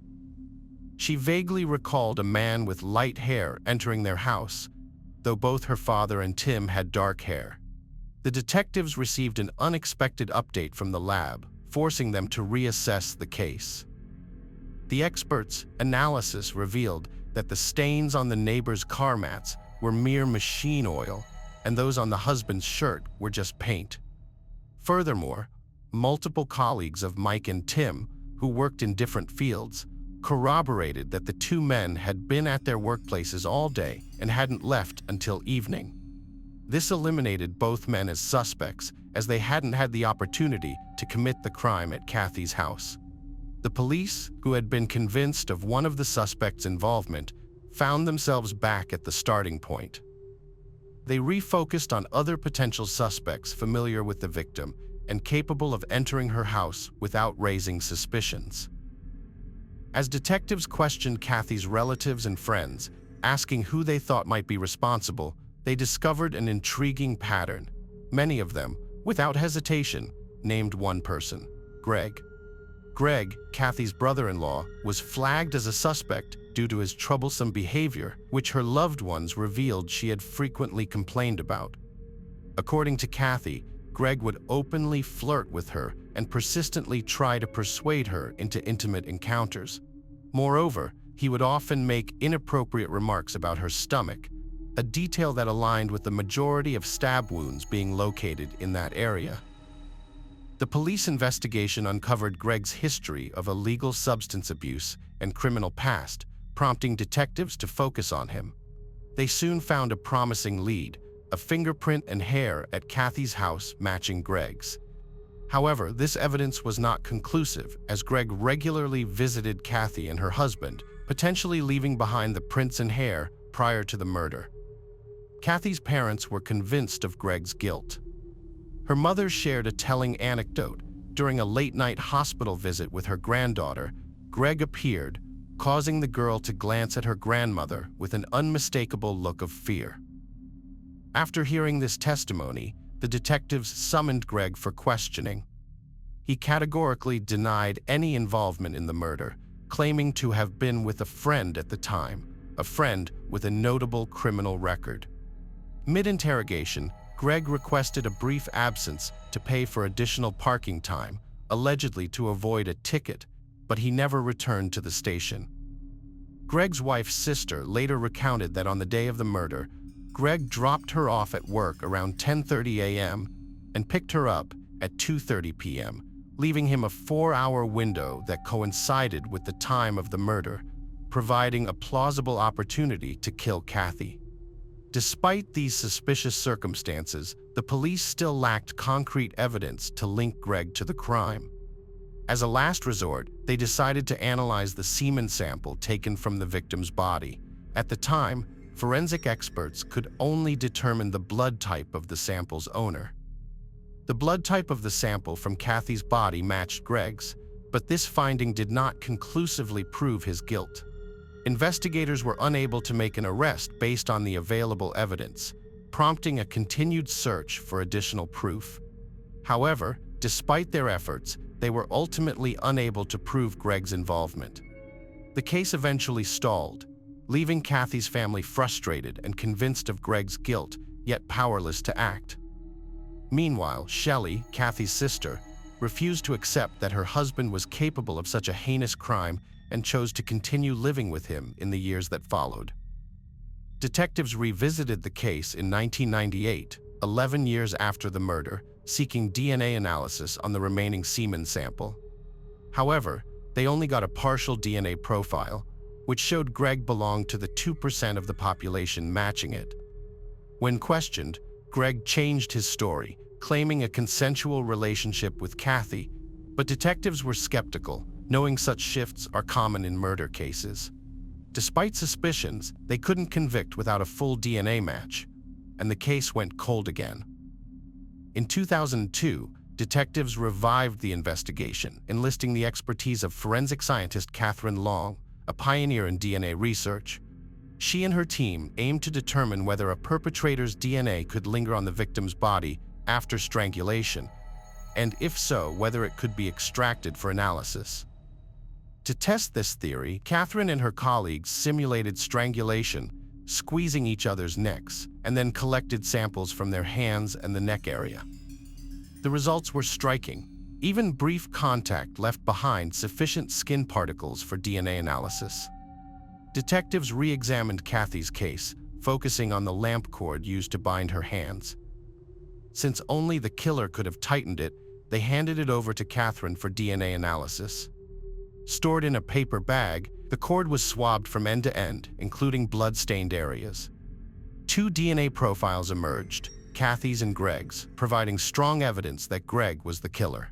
15 years after the murder, the suspect was arrested and denied involvement, claiming a romantic relationship with Kathy. However, DNA evidence led to his trial. While in prison, his cellmate reported that Greg confessed to the crime, boasting about killing Kathy after she resisted his advances and threatening to harm her son if she didn't comply. The detectives were convinced of the cellmate's veracity, given that he couldn't have possibly divined so many crucial details, even if he had carefully read about the case in the news. Empowered by the cellmate's testimony, the detectives confronted Greg, and this time, he finally broke down and confessed. He acknowledged his guilt in Kathy's murder, repeating the same admission he had made to his cellmate. Subsequently, he pleaded guilty in court and was handed a 45-year prison sentence, though he ultimately served only 4 years before succumbing to liver cancer at the age of 56. Kathy's husband, Mike, tragically didn't live to see the day of the killer's arrest, passing away at the age of 45. Her children and parents expressed gratitude to the detectives for finally bringing the case to a close, albeit 15 years later. Throughout that long and arduous wait, they had been almost certain that Greg was the perpetrator, yet they were forced to watch him continue living with their second daughter, powerless to intervene. Hello friends, welcome to our channel. Today we're going to take a look at another horrible case with you, the case of Aya Hacham. Aya Hacham, 19, faced a devastating challenge that ultimately befell her family. She had left her house to buy groceries at the nearby store, but she never came back. Aya's family had immigrated to the UK from Lebanon in November 2011, seeking a better life. Her father, Ismail, wanted his children to grow up safely, receive a good education, and become valuable members of society, which is why he had applied for asylum for himself and his family. After receiving their residence permit, the Hacham family settled in Blackburn. Aya was an ambitious and driven student, pursuing a degree in law at Salford University. Tragically, her life was cut short in a senseless act on May 17, 2020, at around 3 p.m., a brutal irony for her parents, who had left Lebanon seeking a safer future, only to lose their daughter in broad daylight. On that fateful day, Aya had gone to the supermarket near her family's house, but failed to return. About an hour later, a police helicopter appeared above the area. When Aya didn't answer her phone, her father set out to look for her, only to find the police had blocked off the street where she was last seen walking. Meanwhile, Aya's mother searched online and stumbled upon news of a woman being shot in their neighborhood. Soon after, Aya's parents received the devastating news that their daughter had been killed in the shooting. Aya was walking to the supermarket on King Street when a car, a Toyota Avensis, drove by with multiple occupants. One of the passengers fired 2 shots from the vehicle, and tragically, one of the bullets hit Aya. She was rushed to the hospital in critical condition, but despite the doctor's best efforts, she sadly passed away later that day. The authorities have stated that they do not believe the incident was motivated by racial or religious hatred. Deputy Chief Terry Woods has appealed to the public, requesting that anyone with dashcam footage or surveillance recordings that capture the Toyota Avensis or any suspicious activity come forward and share their evidence with the police. Later that day, the police discovered the Toyota Avensis involved in the shooting abandoned near the crime scene. They also obtained CCTV footage of the events surrounding Aya's death. The footage shows Aya walking down King Street at 3:03 p.m. As she approaches a pole, the Toyota Avensis drives by with its rear side window down, and the shooter fires a fatal shot that passes through and hits the pole. Out of respect, the police did not release footage of Aya falling to the ground. The recording suggests that there were at least 2 individuals in the car, the driver and the shooter. The perpetrators quickly fled the scene and abandoned the vehicle on a nearby street. Less than 2 hours later, the police located the car and began searching for its owner, while a forensic team examined the vehicle for potential evidence. Pharaoh Sulan, a 40-year-old man, was a successful businessman with a thriving tire shop and a loving family living a prosperous life. He often posted pictures on social media, flaunting his new, expensive cars. However, his problems didn't stem from anyone's envy, but rather from a new car wash that opened in the neighborhood, owned by Papat Khan. The car wash started selling car tires, sparking a conflict between Khan and Sulan, which affected Sulan's business, making it less profitable. This led to a public feud between the neighbors, with frequent police intervention to break up fights between employees of the two organizations. Following Aya's tragic death, the police launched a massive operation, arresting several individuals suspected of being involved in her murder. As some of the suspects had fled the UK, the police collaborated with law enforcement officers from other countries to bring them to justice. In the aftermath of Aya Hachem's death, the police initially charged 8 people: Abu Bakr Essa, 32, Anthony Anis, 31, Az Hussein, 35, Kashif Manzoor, 26, Uthman Satya, 29, Zamir Raja, 33, Judy Chapman, 28, and Pharaoh Sulan, 40. It's clear that her death was an accident. She was simply in the wrong place at the wrong time. Pharaoh Sulan had hired a hitman to take out his competitor, KH, who owned a tire shop with a car wash. The bullet that hit Aya was actually meant for KH. The crucial mistake happened when the shooter misidentified his target. He wasn't aiming at a business owner. During the second shot, Aya was inadvertently standing between the shooter and the employee, who was mistakenly thought to be KH. The bullet struck her on the left side of her chest, passed through her body, and hit the pole. The car sped away immediately. Khan, the car wash owner, rushed to help Aya after witnessing her fall to the ground and called emergency services during the ordeal. First, there's the client, Pharaoh Sulan. When his business began to lose profits, he decided to eliminate his competitor, KH. Despite knowing he would be a prime suspect due to his obvious motive, Sulan went ahead with the plan.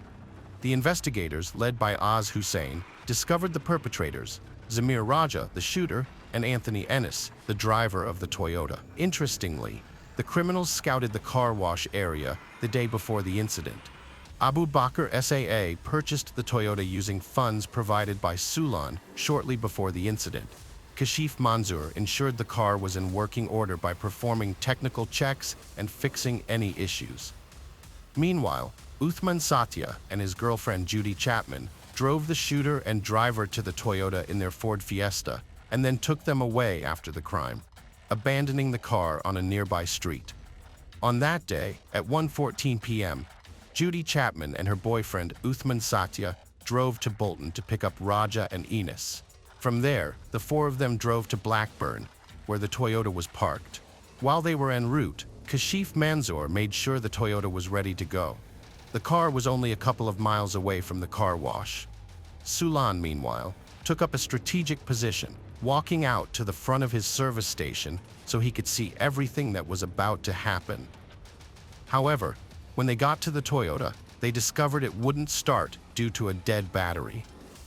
To fix the problem, Manzoor had to jump-start the car by connecting its battery to another car's battery using wires. Once the Toyota was running, Manzoor handed the keys over to Raja and Ennis and headed back to the service station. As they drove away, the Toyota could be seen approaching the car wash with its window down. Raja and Ennis circled the block several times, waiting for the perfect moment to position themselves on the same side of the street as Khan's car wash. During the 4th drive-by shooting, the Toyota slowed down, and KH, the intended target, happened to be on the street at that exact moment. He witnessed the shooter, Zamir Raja, making a mistake and firing the first shot at another employee, which fortunately missed its mark. The second bullet struck KH. After the shooting, Raja and Ennis fled the scene, abandoning their car and getting into another car driven by Judy Chapman and Uthman Satya. They were driven away from Blackburn by 5 p.m. The police discovered the abandoned car belonging to the criminals even before they found the Toyota. Unaware of who was behind the shooting, the police went to Sulan's tire shop to review the surveillance footage. As the officer was analyzing the video, Az Hussein, who had discovered the perpetrators, entered the shop. Sulan gestured towards the door, and everyone aware of the incident left the room, proceeding to the second floor to discuss the matter in private. The police are reviewing footage from a surveillance camera with Abu Bakr Satya, the buyer of the Toyota, sitting behind them. When they hear a transmission on the police radio announcing the discovery of the getaway car, Satya quickly gets up and discusses something with Sulan. 9 days after KH's murder, Zamir Raja, the shooter, flew to Lisbon Airport in Portugal where he met Anthony Innes, the Toyota's driver. Both men fled the country. Feroz Sulan, the client, was arrested the day after KH's murder, on May 18th. Abu Bakr Satya was arrested the following day, on May 19th. Judy Chapman and Uthman Satya were arrested on May 20th, and Az Hussein and Kashif Manzoor on May 21st. Zamir Raja, hoping to return to England undetected, was caught at a London train station on June 6th. Anthony Ennis was arrested in Spain on July 4th and extradited to the UK. All suspects were charged with KH Hashem's murder and conspiracy to murder Khan, the car wash owner. Initially, all of them denied their involvement, but their silence was short-lived. As they attempted to downplay their roles in the crime, the suspects began testifying against each other, hoping to avoid life imprisonment. As a result, the police uncovered even the smallest details. On August 5, 2021, the verdicts were announced. Feroz Sulan was given a life sentence with a minimum term of 34 years, making him eligible for parole in 34 years. This is not Sulan's first prison sentence, however. In 2001, he was involved in a hit-and-run that killed a 67-year-old man. Sulan fled the scene, leaving his car behind, and later claimed it had been stolen, but this didn't help his case. He served 3.5 years in prison. Raja, the shooter, received the same sentence as Sulan, life imprisonment with a minimum term of 34 years. He had agreed to participate in the crime for £500. The driver, Anthony Innes, was sentenced to life imprisonment with a minimum term of 33 years. Azid Hussein, who helped find the perpetrators, received a life sentence with a minimum term of 32 years. Abu Bakr Satya, who purchased the Toyota Avensis, was sentenced to life imprisonment with a minimum term of 28 years. Uthman Satya, who organized the transportation of the shooter and driver, received a life sentence with a minimum term of 28 years. Kashif Manzoor, responsible for keeping the car in working order on the day of the crime, was sentenced to life imprisonment with a minimum term of 27 years. The judge announced the verdict, stating that none of the 7 defendants showed any remorse after the shooting.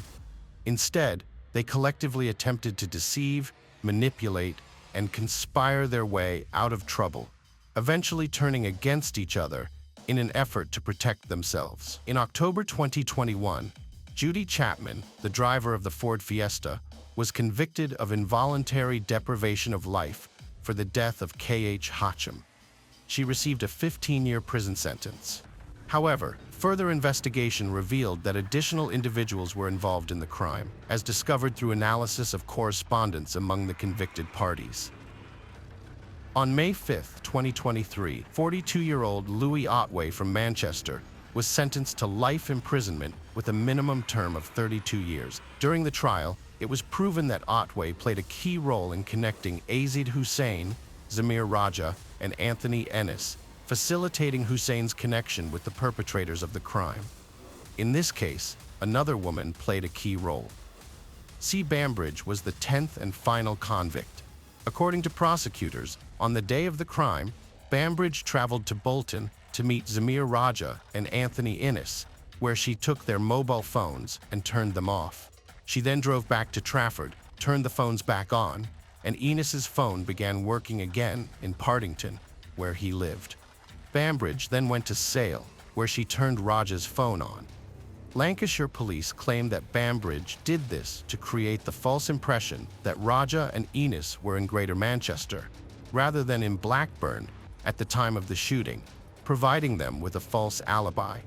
Bambridge, 32, admitted to conspiring to pervert the course of justice on August 11, 2023. She was sentenced to 23 months in prison, becoming the last person sentenced in the Aya Hachim case. Salford University, where Aya was a student, decided to award her diploma to her parents in a ceremony held in November 2021. Aya's family said she had always dreamed of becoming a lawyer. Hello friends, welcome to our channel. Today we're going to take a look at another horrible case with you. On the evening of October 13, 2019, Antonia's family faced an unimaginable loss. Her sister Carla stopped by their parents' home to say hello to Antonia. Finding her sister seemingly asleep, Carla decided not to disturb her and began to leave. As she exited, she heard Antonia inquire about their mother and ask for the light to be turned off. Before saying "I love you" to Carla, Antonia turned away. Carla, thinking Antonia might just be tired or not in the mood, had no idea of the harrowing thoughts tormenting her sister. Later that evening, their mother, not receiving any responses from Antonia's room, went in and discovered a devastating sight: her daughter's lifeless body suspended above the floor. Overcome with shock, she sought help from neighbors, who assisted in taking down the body and calling emergency services. Shortly after the incident, Alejandro, Antonia's father, addressed the media, vowing to uncover the root causes behind his daughter's desperate act and to seek justice for her. Antonia was known for her vivacity and intelligence. It was clear that something significant had profoundly impacted Antonia. The autopsy confirmed self-strangulation as the cause of death. This case required immediate. Not waiting for official inquiries, the parents initiated their own investigation. Private detectives meticulously pieced together the last days of Antonia's life, identifying who had caused her despair. Promptly, Alejandro and Marcella reported Martin Penas to the police, suspecting him of exploitation. Little is known about Martin Penas. He was born and lived in Temuco, Chile, the same city as Antonia. Coming from a large family, parents, a sister, and a brother, the dynamics within his family remain unclear due to scant information available online. A young woman named Daniela Alvarez bore his child in his early years. Nonetheless, their relationship did not last long after the birth. They parted ways shortly after. Detectives discovered that between 2015 and 2017, Antonia and Martin communicated via a social network. At that time, Antonia was a teenager. They exchanged messages and commented on each other's photos, though their interactions were limited to the digital realm initially.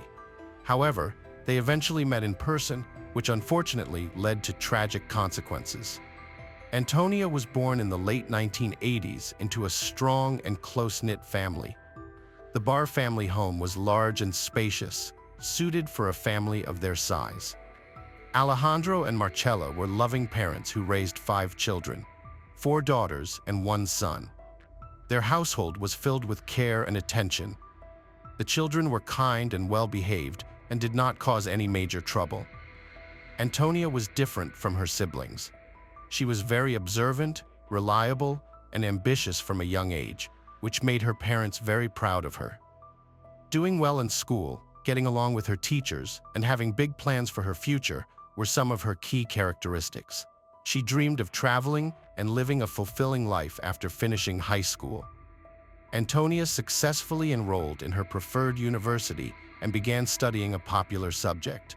As a first-year student, she dedicated herself to learning the basics of her future profession, actively engaging in academic and social events, and making new friends who shared her interests and aspirations. She developed a strong bond with Consuela Urbe, a law school attendee. They frequently went shopping, attended parties together, and became very close. When Antonia ended her relationship with Rodrigo, Consuela advised her to keep herself occupied to cope with the heartbreak. With the breakup on her mind, Antonia agreed, seeking a temporary distraction from her troubles.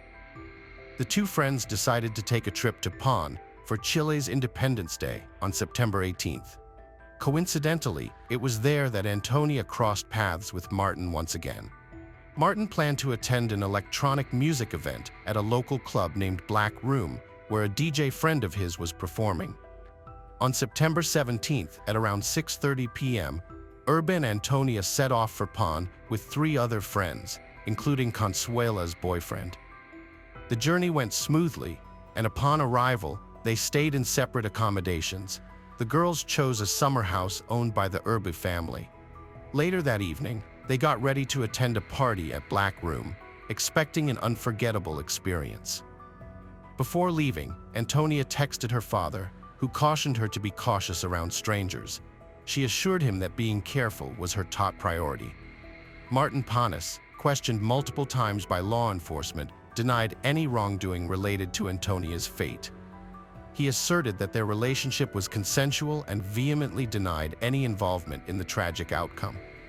Nevertheless, detectives had a different perspective, backed by evidence of their own. During the investigation, it was revealed that Martin had left Pawn on September 17th around noon with friends, planning to return the following day. Upon reaching their destination, they hosted a party in a rented house filled with conversations, jokes, and alcohol. Antonia and Consuela got ready and went to the club. Upon arrival, they secured a table, ordered food and drinks, and enjoyed chatting and dancing. The Black Room Club turned out to be the perfect place for their unexpected reunion, much to everyone's delight. Throughout the evening, Antonia and her friend enjoyed each other's company, dancing and conversing. It was evident that there was a strong connection between them. At times, Antonia would leave to meet her friend or greet male acquaintances she had traveled with. Without realizing it, due to the long drive and an empty stomach, she consumed alcohol more than usual, which led her to lose track of her limits. Around 6:45 a.m., Consuela found her friend happily chatting with a mutual acquaintance named Amalo. Concerned, Consuela suggested leaving, but Antonia refused, feeling good and wanting to continue the night. Despite her friend's advice to stop drinking and reconsider staying, Antonia remained determined to stay. Sadly, Antonia's decision proved to be a mistake. According to Amelo's testimony during the investigation and in court, Martin approached Antonia, engaged her in conversation, and led her towards the exit. Amelo noticed Antonia seemed disoriented due to alcohol, but did not resist or may not have been fully aware of the situation. Amelo believed that Antonia willingly agreed to accompany Martin. However, surveillance footage provided a different account. Martin's friends mentioned they left in 2 cars, leaving no space for Martin and Antonia, who then walked away on foot. Store surveillance footage showed Martin coercing Antonia into entering a location along their route. In summary, this story highlighted conflicting viewpoints between personal testimonies and external evidence about the events at the Black Room Club that consequential night. Antonia was in a vulnerable state and unable to resist. Martin, a bit more sober, took control of the situation. Cameras captured them multiple times throughout the night. Pinus showed excessive affection, trying to kiss Antonia, who didn't reciprocate and attempted to pull away. Upon entering the rented house, none of Martin's friends paid attention to Antonia, except Barbara, a 19-year-old newcomer who hadn't been drinking. She noticed the intoxicated couple and observed them going upstairs around 9 a.m. Later that morning, Consuela received a voice message from Antonia, pleading to be picked up. Consuela didn't know her friend's exact location and used GPS to find it. She and her boyfriend Jose went to the designated location. Upon entering the house, they were met by a naked Martin covering himself with a pillow. When Consuela asked where her friend was, Martin claimed ignorance. They found Bara in one of the upstairs rooms lying on a bed in her underwear, quietly crying. Jose picked her up and carried her to the car. Consuela asked what had happened, but Antonia could only cry. The young couple tried their best to console her with hugs and attempts at conversation. Back at the summer house, Antonia confessed everything. Martin had exploited her against her will, and she felt powerless to stop it. Her memories were hazy. She couldn't recall much, but knew clearly that he had wronged her. This occurred when they went upstairs. Afterward, he left her alone and disappeared. Upon hearing this incident, Jose and Consuela insisted that Antonia report Martin to the police and seek justice. However, she refused, fearing that her parents and the public would find out. She chose instead to quietly endure the trauma, and try to recover on her own terms. She asked them to tell no one about what had happened during their heartfelt conversation. At that moment, Antonia received a message from her father asking how she was doing and joking about whether she had been drinking too much, to avoid arousing suspicion. In responding in her usual manner, she inadvertently highlighted her own intentions. The next day, Antonia met with Martin to discuss the situation. However, he was dismissive and arrogant. He insisted that the events of the previous night had been consensual. At that point, Antonia realized she would neither hear the truth nor receive an apology. Recognizing this, she knew she had to try to move. Later, psychotherapists invited to the court hearing explained that Antonia was experiencing intimacy trauma syndrome at the time. This syndrome is characterized by disruptions in physical, emotional, cognitive, and interpersonal behavior. Notably, this condition can appear immediately following an incident or even months and sometimes years later. The poor girl was suffering through an acute stage alone. She could not rid herself of distressing sensations, distraction, anxiety, and confusion, alternating with hysterics and crying. She undoubtedly felt a compulsive desire to cleanse herself, experiencing bouts of nausea or even vomiting. For 3 weeks, Bara kept silent and tried to behave as usual. A childhood friend confessed that she noticed nothing unusual about her. However, her classmates could not overlook the memory impairments and disorganization associated with the syndrome. One of them remarked on her declining academic performance, a very uncharacteristic change for the once disciplined student. When asked what was causing Antonia's poor health, it should be noted that a large number of witnesses came to the girl's defense during the trial: friends, acquaintances, and classmates alike. But what turned out to be the fateful decision's turning point? Perhaps Antonia would have sought professional help and remained alive over time, if not for a series of unfortunate events. Somehow, her terrible secret became known to an ex-boyfriend. However, the information reached him in a very unflattering form, which he quickly reported back to others. In response, Antonia stated she was not at fault for what had happened and asserted that the information he had was a gross exaggeration. Unfortunately, Rodrigo did not believe her. The day before the incident, Martin made a phone call. The details of their conversation remain unclear, possibly containing threats from his side. However, one fact stands out. The next day, the girl was no longer with us. Just a few hours before her death, she sent farewell message to her boyfriend and shared a childhood video in the family chat. In that video, Antonia was dancing and laughing joyfully, showcasing how much she missed her former self. She could not return to her previous way of thinking and living. This tragedy left a deep impact.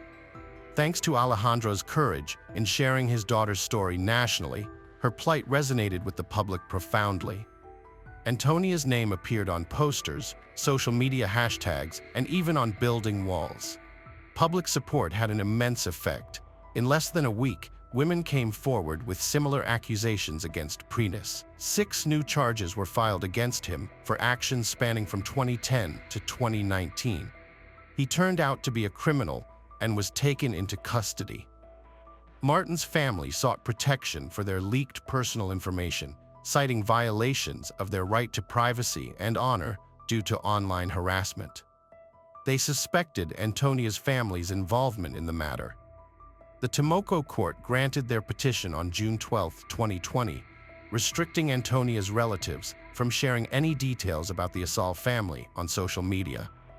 This decision caused a stir in Chile, with many feeling it favored Martin. Antonia's family appealed to the Supreme Court on July 21st, but the appeal was denied that same month. Subsequently, the suspect's lawyer requested protective measures for their client, who was later charged with multiple offenses. The public outcry in Chile grew as people united behind the Antonia case, advocating for justice for violence victims, especially women, nationwide.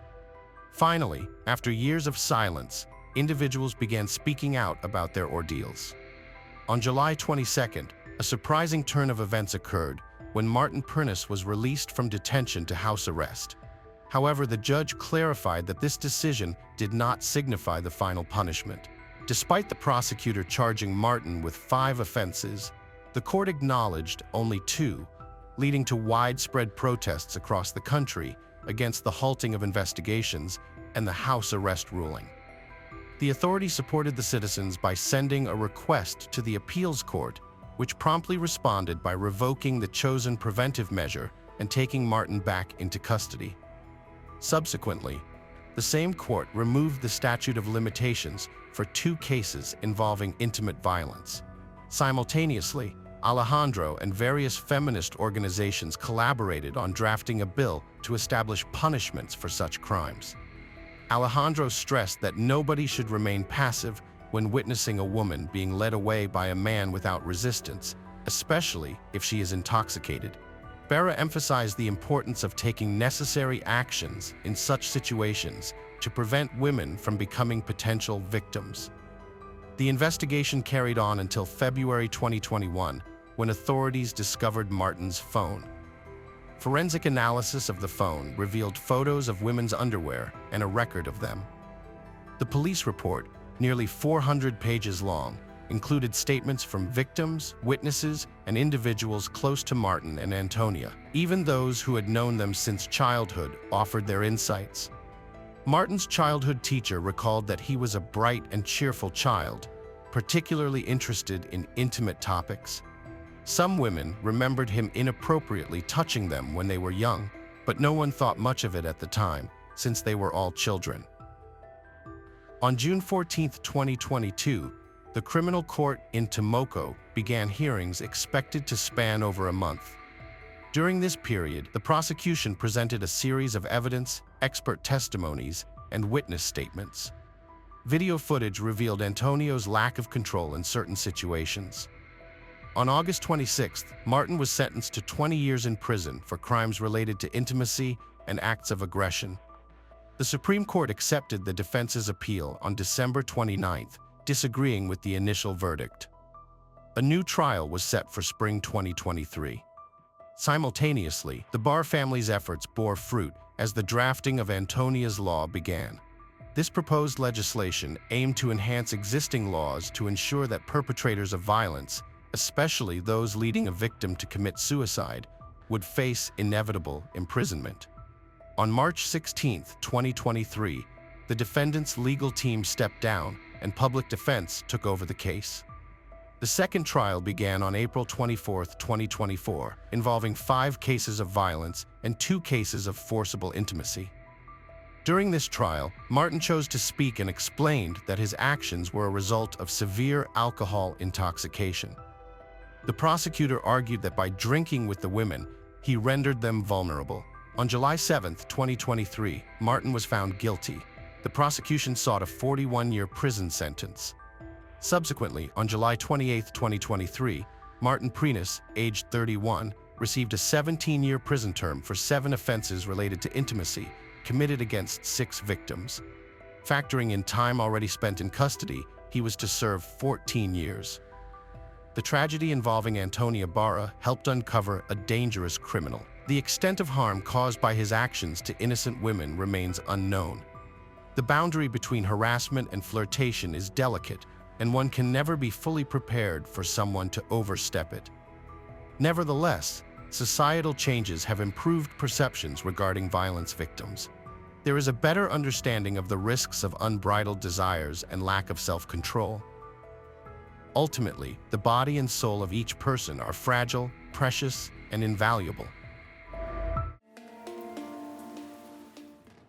The case of a young British woman, Claire Bernal, made headlines across Europe in 2005 and became a precedent for the adoption of a number of laws and amendments aimed at protecting women who have been persecuted. Unfortunately, the gravity of her situation was not immediately appreciated, and her numerous appeals to the police had little effect. Moreover, the key witnesses to the nightmare were not even questioned, and the stalker himself denied his guilt and was released, which was a fatal mistake. In this story, no one was ever punished, because the man obsessed with the woman, having killed the object of his lust, decided to go after her, putting a bullet in his head. The saddest thing is that this tragedy could have been avoided because Claire had been asking for help from the valiant officers of the law for months. She herself made attempts to escape from the pursuer, changing phone numbers and place of residence, but he every time found her, and the nightmare continued until the tragic denouement of September 13, 2005. Who was Clara Burnell? Clara Burnell was born in 1983, August 18th, in a small village called Groombridge, on the border between Kent and East Sussex in England, where almost all of her childhood and adolescence. Very little is known about the woman's parents. She was raised by her mother, Tricia Burnell, but the birth father of the only daughter with whom the woman was divorced did not take any part in the life and education of his own child, and was never interested in her faith. From childhood, Claire was a sociable, smiling, and open-minded girl. She studied at St. Gregory's Catholic School, where she was among the best students, danced, and was fond of fine arts. She then attended private Kent College, where she earned a bachelor's degree in science. Communicative and friendly woman, easily became the soul of any company. She always had a lot of friends, and others spoke of her only positively. At the same time, she was always cautious, prudent, and prudent enough, had no bad habits, chose her surroundings carefully, and did not befriend dubious personalities. As a teenager, Claire had a good understanding of cosmetics. During her student years, she worked part-time as a makeup artist, creating bright and beautiful images, and later decided to connect her life with this very activity. She graduated from specialized courses in cosmetology and the art of makeup, and also learned the basics of working with theatrical makeup. All these skills helped the girl to get her dream job. She was hired as a beauty and style consultant in the elite store Knightsbridge, recently opened in the luxury department store Harvey Nichols. For the job, Bernal moved to live in London. There, she rented an apartment with 2 friends, because rent in the capital is not a cheap pleasure, even despite the quite decent salary she received in the store. The girl quickly won the respect of colleagues and even engaged in teaching newcomers because she knew best of all in decorative cosmetics and skincare issues. Clara was characterized as a professional, attentive to details, patient and pleasant woman with a good heart. She loved life in the capital, saw plenty of opportunities to realize her talents, gain new skills and experience, tried not to miss anything, and live life to the fullest. 3 fateful dates. During her first few months at Harvey Nichols, Claire met a man named Michael Peck. He worked there in security and was a senior security guard. He immediately liked Claire. Michael began to give her all sorts of signs of attention. He was also good-looking, seemed to be a serious man, and at first tried to behave unobtrusively. However, Peck was not as simple as it might seem at first glance. At that time, he was already 30 years old, and his past had many dark spots. The man was a citizen of 2 countries, the Czech Republic and Slovakia. He was once a soldier. He deserted, and then hurriedly moved to the UK to avoid responsibility. In his home country, he was left with a wife, from whom he was in the process of divorce, and a young child, in whom he had no interest at all. Michael spoke with a strong accent, but it even gave him a certain charm. He was tall, sturdy, smiling, joking a lot, and able to impress women. The guard started courting Claire, and the girl was flattered by his attention. About a month they just sweet-talked and saw only at work in the department store. However, when Michael invited Claire on a date, she willingly agreed, which actually signed her death warrant. Their first meeting took place in a cozy London coffee shop, where they sat until late in the evening, chatting about life and tell each other about themselves. Even then, Peck admitted to his companion that he is married, but noted that he would try to divorce his wife as soon as possible because he wants to be only with Claire for the rest of his life. His sudden confession, he somewhat embarrassed the girl, but at that point she decided that he must be joking. When Bernal told her mother all about it, the woman also thought it strange. She didn't like the fact that her daughter's suitor was a foreigner, 8 years older and married. Tricia told her daughter that it was better not to meet with this man, but she did not feel threatened and assured her parent that everything was fine. On the second date, the man called Claire to an amusement park, gave her a gorgeous bouquet of flowers, constantly showered her with compliments, and in parting kissed her and confessed his love. Claire was confused. She again could not understand whether Pesh was joking.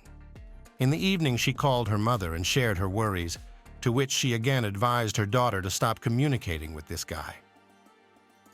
Claire agreed with her parent that this behavior is a bit strange, but noted that she likes Michael, and perhaps she needs to get to know him better. Therefore, when a week later the guard again invited the woman on a date, she again agreed. True, this time he was too persistent, confessed his love, and told his companion that he would never let her go again. Now Bernal was not only confused and discouraged, but somewhat frightened. She had decided that this was their last date with Michael, and she would not continue her relationship with him any longer. Their affair, if you can call it that, lasted less than 1 month, and in all that time the couple only had 3 dates, but even that was enough for Pesh to decide that Claire belonged to him from now on. From that moment on, Claire's life became a nightmare. In love or obsessed. Soon Michael took a vacation and went to the Czech Republic for a couple of weeks to meet there with his wife and solve the issue of divorce, which, by the way, he did not manage to do. Bernal, during this time, almost stopped thinking about him, lived her old life, and believed that Pesh remained in the past until one evening he did not call her. The man asked the girl to meet him at the airport, and when she refused, he pressed on pity, saying that he needed help.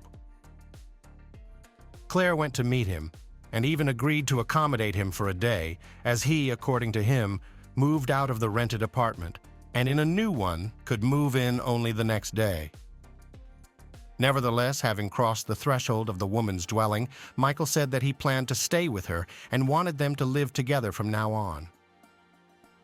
Claire, his words, not on a joke, frightened, and she asked him to immediately leave the apartment, but the man refused to do so. Then the girl and her neighbors threatened to call the police if Pesh did not leave immediately. He left, but remained sitting on the doorstep, where he stayed until the morning.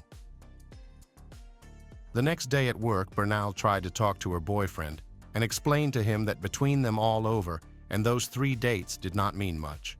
But Michael did not even want to listen to her and just asked to give him another chance to fix everything and prove the sincerity of his feelings. He brought a huge bouquet of scarlet roses and walked Claire home with them, despite the fact that she refused to accept the flowers. The guard again sat on the doorstep of her apartment all night, and when the neighbor tried to drive him away, he threatened that it would be easier for him to kill Claire than to let her go. It was clear from his crazed look that he wasn't lying, and he was dead serious. Despite the fact that Michael spoke of his love, he looked and acted as if he were obsessed with one single obsession: to possess the object of his lust. Bernal tried to behave calmly, and a couple of times tried to talk to the ex-boyfriend to explain to him that she had no feelings for him, and regretted that she even agreed to go with him on those 3 dates. But Michael, hearing this, hugged her tightly to him and whispered in her ear that she loved him, but she just didn't realize it yet. Then he tried to kiss Claire, but she managed to break free of his embrace.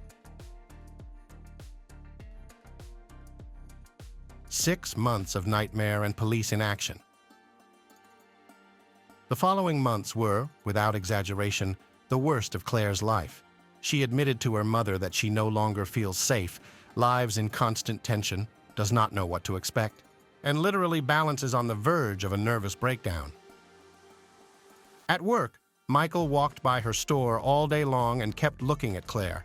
He called her dozens of times a day and sent her up to 50 messages, in which then confessed his love, asked for forgiveness, and begged to return to him, then went to explicit threats and promises that they will still be together. Claire had changed her phone number several times, but it usually took Posh no more than a couple of days to find out her new number.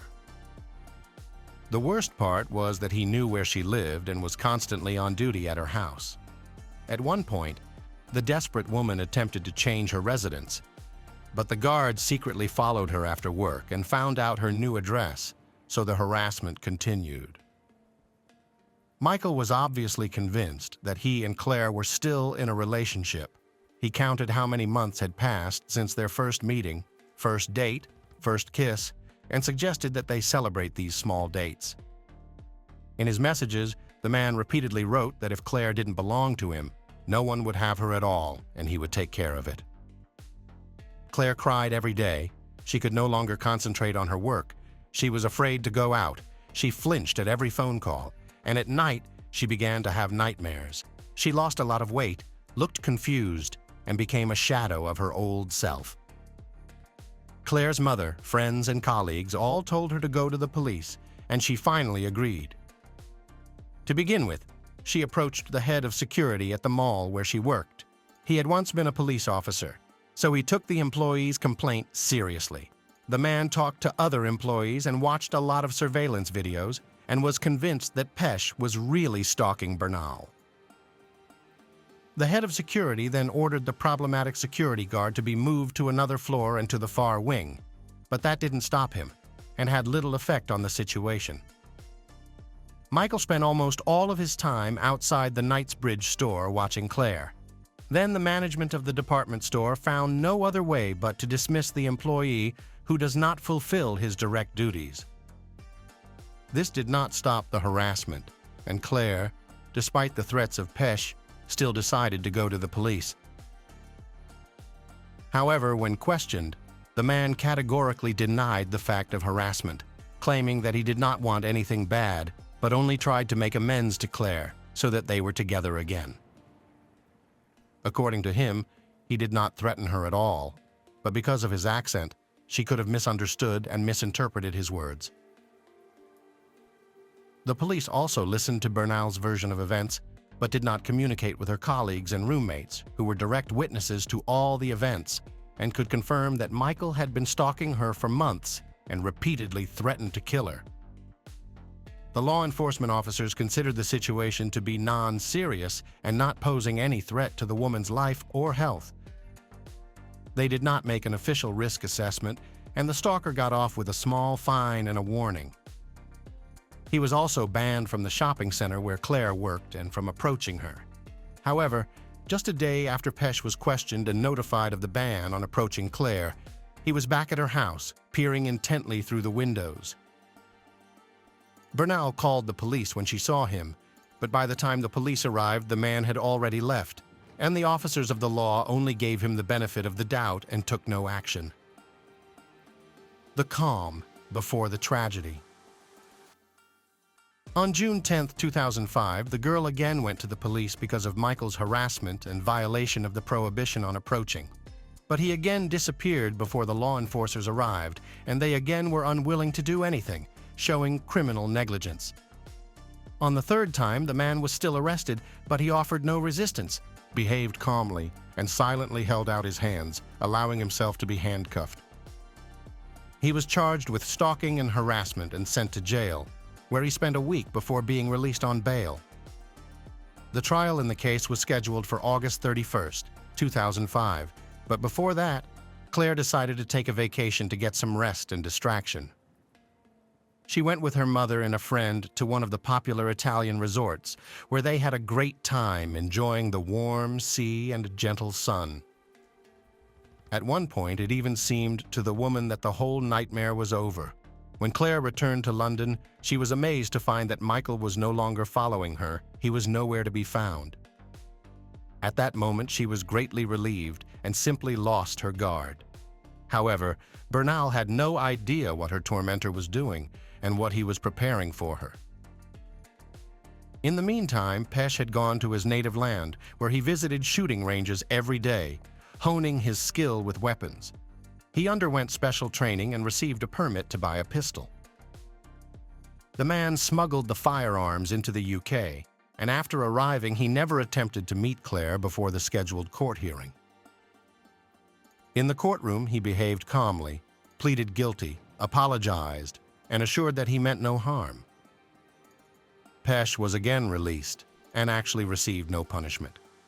The next 2 weeks passed quietly, and Claire finally convinced herself that it was over and Michael would not bother her again. Crime in a high-end department store. September 13, 2005, was an ordinary Tuesday. The day was drawing to a close, and Claire kept glancing at her watch. She was going on a date with her new boyfriend in the evening. She was in a good mood, and there was no sign of trouble. She was having a nice conversation with a colleague, telling her about her plans, when a strange sound was heard in the store from the side of the service entrance. As Pesh had worked as a senior security guard for a long time, he was well aware of all the emergency entrances and exits as well as the service areas and entered the building undetected. He appeared suddenly, as if he had grown behind Claire's back. When her partner saw the man, she didn't even have time to say anything. Burnell obviously realized from her friend's face that something was wrong, but at that moment a shot rang out.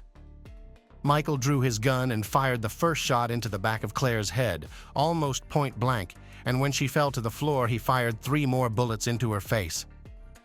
The sound of the gunshots caused panic in the store. People started screaming, running, and hiding. Everyone expected the gunman to come out into the lobby and start firing indiscriminately at customers.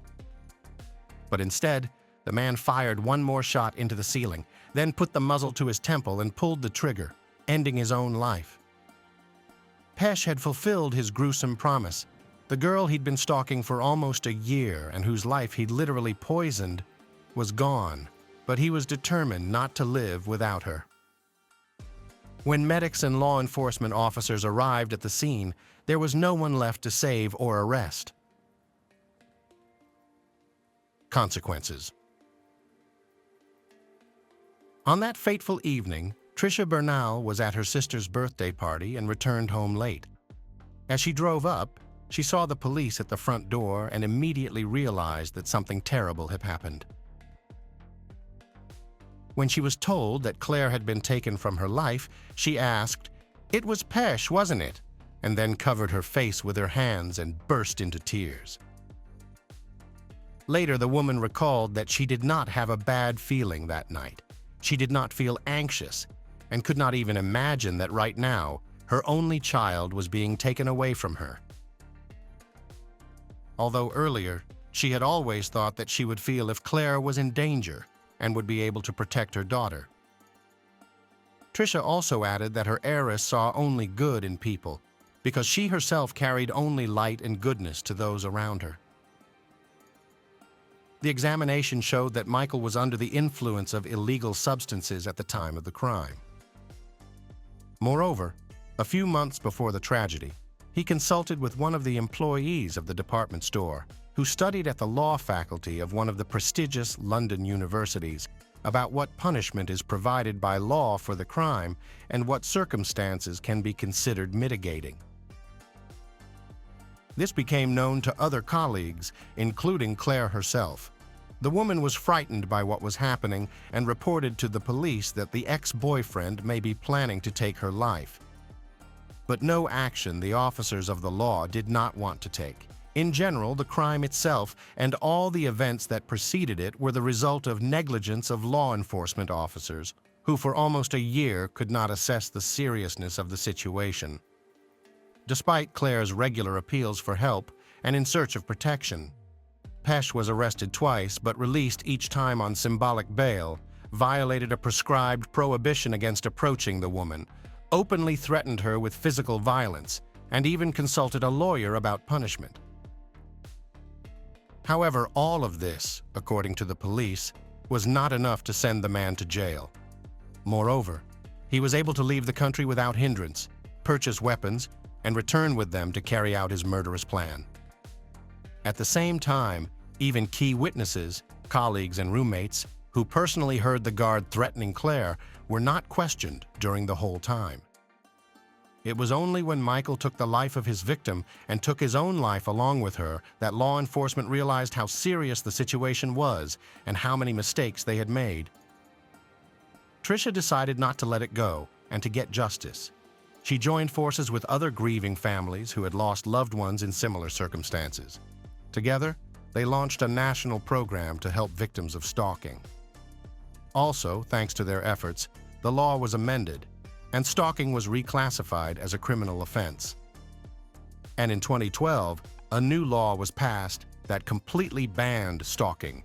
A helpline was also set up for victims who did not receive proper support and protection from the police. With the help of Tricia Bernau, several documentaries were made about the last months of her daughter's life and about that brutal crime right in the workplace. The woman has also made numerous appearances on popular television programs, urging victims of harassment not to remain silent about their plight and not to take it lightly. The case of Sheila Labar, a monster with an angelic appearance. Psychological and physical traumas received at an early age can have a very unpredictable effect on adult life. Of course, far from always, they lead to the fact that a person becomes cruel and seeks to hurt others, but sometimes it is the trauma can give rise to a real monster. Criminal psychologist Adrian Raine believes that there are genetic and psychophysical mechanisms that can turn a person into a cold-blooded killer, about which he wrote in detail in his book, Anatomy of Violence. History knows a lot of serial criminals who had a truly hellish childhood, and perhaps to them can be attributed our heroine today, Sheila Labar. This woman had an angelic appearance which she skillfully used, seducing her victims and then brutally murdered them. Despite the fact that the court was able to prove only 2 of her crimes, criminologists are sure that there were many more. And now let's look at this difficult story from the beginning and try to understand whether Sheila Labar was a born monster or became him as a result of the cruelty that she faced in childhood. Who is Sheila Labar? Sheila Labar was born in 1958, the 4th of July, in the small country town of Fort Payne, Alabama. She was the youngest of 3 children of her parents and was raised with her brother and sister Lynn. Her childhood was spent in a picturesque but rather secluded place, on a farm nestled among cornfields. According to the memories of Lynn's older sibling, Sheila was an active, inquisitive, and open-minded girl with a creative streak. She liked to be in the center of attention, had a good voice and cute appearance, so perhaps, if her life had turned out differently, she would have become a famous actress or singer. But instead of bright posters, her name decorated the pages of criminal chronicles. The unimaginable cruelty of her father. The head of the family, Manuel Bailey, for many years suffered from alcohol addiction, although it would be more accurate to say that his addiction suffered from his entire family. He often went on binges, turning into a real beast who enjoyed abusing his wife and children. He insulted and humiliated them, beat them with anything that came to hand, could throw everyone out in the middle of the night in a downpour or frost, and locked himself in the house, not letting anyone inside. Mothers, daughters, and sons often had to spend the night in a barn or in the open air in the field. One day, when Manuel was once again in a drunken rage, he began throwing dishes and other objects at his family members. The mother tried to cover the children as best she could, but one of the flower pots thrown by her husband hit her youngest daughter Sheila in the head. Sheila suffered a serious concussion and a lifelong scar on her temple, which she painstakingly covered with her hair. But not even the insults and beatings were the worst thing that the sisters had to endure in their parents' home. According to the memories of Sheila and Lynn, Manuel from an early age forcibly inclined them to intimacy. The mother may have been aware of what was going on, but the subject was never broached. However, despite the nightmare at home, Sheila did well enough in school. She dreamed of leaving the farm as soon as possible and go to conquer the big city. The girl was quite ambitious and determined. She passionately wanted to realize her childhood dream in life and become an actress or pop singer. And she had everything for this: charisma, bright appearance, and a beautiful voice, adulthood, first marriage. Barely Sheila was 18 years old. She left her parents' home, but adult life was not so joyful. To enter the university, she was not allowed to average score, and to move to the big city, she simply did not have the money. Then Sheila got a job as a maid in one of the hotels, where by that time her older sister was already working. It should be noted that Sheila had a slender figure and a very attractive appearance. She had big blue eyes, a charming smile, and a mop of thick long hair. She was surrounded by attention from men, and over time, she learned to use it and manipulate her suitors. In the late 70s, Labar, then Bailey, met a guy named Jonathan Baxter, and a romantic relationship began between them. Jonathan was not yet 20 years old at the time, but he already had a young daughter from a previous relationship. However, the child did not become a hindrance, and soon the couple got married. However, this marriage lasted only a few months and collapsed after Jonathan learned that the young wife abused his daughter while he disappeared at work. Sheila was frankly annoyed with the child, and she would raise her hand or lock her in a closet if she started crying or acting up. Jonathan did not organize scandals and listen to explanations. He just Strazoot filed for divorce and put his wife with his belongings outside his house. He never wanted to see or hear from her again.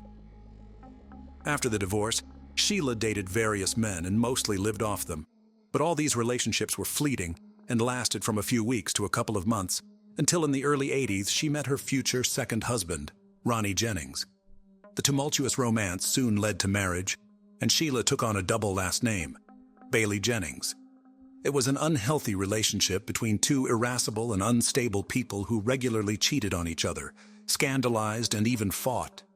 Still, their marriage lasted more than 3 years.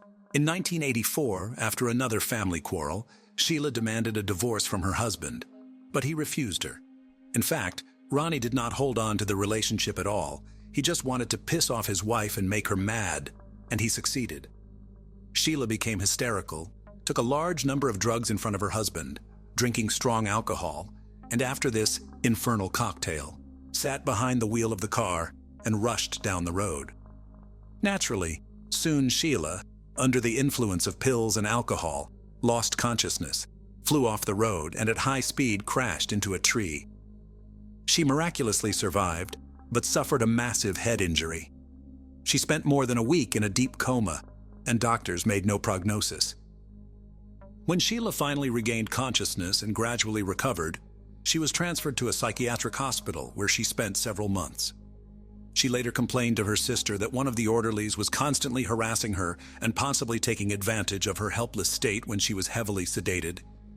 After all this, Sheila returned to her second husband's home, but began to behave not just aggressively, but threateningly toward him. When during another scandal she attacked Ronnie and poked him in the chest with nail scissors, Ronnie, fearing for his own life and health, filed for divorce and hurriedly moved out of the mad woman. Rich lover. When the second marriage was dissolved, the young woman began looking for lovers through the dating columns of the print media, and she left her ads there as well. But no man did not stay with her for long, because Sheila tended to dominate everything, rigidly suppressing their partners, both in intimate and everyday life. Soon the photo of an attractive girl in the dating section drew the attention of 60-year-old Wilfred Bill Labar. The man had previously been married twice and had adult children and grandchildren from previous marriages. He was widowed a few years ago and had been living alone on his large country ranch ever since. Bill was a fairly wealthy man. He had a chiropractic office in Epping, New Hampshire, and on the ranch he raised horses. At the same time, he was very lonely and needed a strong, powerful woman. In fact, that's exactly what he found. Sheila was attracted by the wealth of her new acquaintance, and she decided that it would be an ideal union for her. And to make Bill completely lost his head, she began to send him a postal mail frank letters, supplementing them with her nude photos. The trap worked, and soon Labar invited a charming pen pal to visit his ranch. Their romance developed rapidly. An elderly man is not stingy on expensive gifts for a young mistress, and in the summer of 1987, she moved to live with him. This has incredibly flattered the doctor, who now went out in public with a beautiful companion who was half his age and was fit for him as a daughter. Nevertheless, he did not plan to marry Sheila. However, Sheila, not waiting for a marriage proposal, changed her name, calling herself Labar. Bill was surprised by this turn of events, but he did not object. Sheila began to interfere in all the affairs of her elderly lover, starting to control his business, finances, and disposition of his property. In addition, Bill was getting older and could not satisfy the intimate needs of a young woman. Then, according to Sheila herself, he allowed her to meet other men, whom she often brought directly to their home. One of Sheila's regular lovers, closer to the mid-90s, was a Jamaican national named Wayne Ennis. He was much younger than Sheila and was initially hired as an au pair on the ranch, but soon the young man, with Bill's consent, which was probably given under pressure from Sheila, moved to live in the owner's house. In 1995, Sheila and Wayne officially legalized their relationship, and the spouse considered that from now on, he would be her only man. But soon he realized that he was wrong, because his wife continued to meet with different men. Wayne was not satisfied with this, and one day he jumped with fists on Sheila and her next lover, causing them bodily harm. Accustomed to being dominated, Sheila for the first time didn't know how to deal with her third husband, who got into a fight every time a rival appeared on the horizon. Eventually, she filed for divorce and sought a court injunction to stop Wayne from approaching her, accusing him of violence and assault. Another divorce did not affect the turbulent personal life of Sheila, who continued to meet with numerous lovers, changing them like gloves. True, now her relationship increasingly often began to end with lawsuits from men who accused Sheila not just in cruelty, but also in the threat to their lives and health. Thus, one of her boyfriends she deliberately hit by a car and almost ran over. Another almost broke his head, and another scratched his face so that he was forever scarred. Sheila, with age, became more and more dangerous to others. From every man she demanded obedience, and in cases of disobedience, fell into a rage. In 2000, at the age of 74, Bill Labar died of heart failure. Although doctors and police officers did not see a criminal trail in the death of an elderly man, his family members were convinced that Sheila had something to do with it. In their opinion, she had been poisoning Bill little by little for years, and literally drove him into the light. Despite the fact that Bill and Sheila were never officially married, Sheila, according to the will, became the sole heiress of all his property. The relatives tried to challenge this through the courts, but never got anywhere. They are still convinced that the mistress forced Bill to write the will she wanted. House of Temptation. After Bill's death, as I have already mentioned, all his property came under Sheila's complete control. Now she no longer had to consider anyone's opinion. She could do whatever she wanted with the estate she had inherited. She herself called her home a place of seduction and pleasure, where there were no inhibitions. She met men on the streets, in bars, on the internet, lured them to her, and then tried to keep them on the ranch as long as possible. She didn't care about their age, skin color, or any physical appearance. She promised them unearthly pleasure, and then sought to suppress and subjugate them to her will. Sheila regularly tried to seduce couriers by meeting them in the nude and offering an alternative method of payment. But she didn't take into account the fact that she herself was not getting any younger and was nowhere near as attractive as she used to be. It got to the point where couriers simply refused to come to her address. Neighbors noticed that on the ranch, Labar, constantly come different men, but some hurried to leave the place the same day. Others were delayed, but also for a short time. What was going on in the house itself could only be guessed at. Where had Michael DeLorge disappeared to? Soon, Sheila decided to look for lovers among men who were in dire need of housing, money, or those men who suffered from addiction. This category was the most vulnerable and proved to be an easy prey for the cunning woman, who everywhere posed as a widowed millionaire and talked about her untold wealth, inherited by her. In 2004, Labar met on one of the city streets homeless man named Michael DeLodge. He was in a difficult life situation and lost literally everything because of addiction to illegal drugs. His relatives tried to send him to a rehabilitation clinic, but he ran away from there and has been loitering ever since. Sheila liked Michael, and she invited him to her, promising shelter, food, and the necessary drugs in exchange for intimacy. Moving to the ranch, the guy was completely dependent on his old mistress. He complied with all her demands, afraid to be on the street again. But Sheila quickly got into the taste, and her desires became more and more sophisticated. She bound, beat, and humiliated Michael, taking pleasure in it. He tried to escape several times, walking dozens of miles and hiding in homeless shelters, but he never decided to go to the police for fear they wouldn't believe him. Meanwhile, Sheila found him each time and brought him back to the ranch. In desperation, he tried to contact his family members and let them know he was in trouble. His loved ones immediately responded to this disturbing news, but it was too late. In October 2005, Michael DeLorge disappeared without a trace. When his family contacted Sheila directly, she stated that she and Michael had broken up. He had left her, and his current whereabouts were unknown to her. Michael did not show up at any of the places he had been to before. No one who knew him had seen him, and there was no way to contact him. Contacting the police was fruitless, and Labar remained beyond suspicion, trusting Kenny County. Sheila's tales of her exorbitant wealth were greatly exaggerated, and the house and automobile had to be maintained, so she was forced to get a job. Naturally, Sheila chose an occupation to her liking. She became an operator of intimate phone services. Since she had a truly enchanting voice, men fell for the bait and offered to meet her in person. Among such guys was Kenny County, who at the time of their acquaintance was barely 24 years old. The young man was attractive in appearance, very good-natured and open.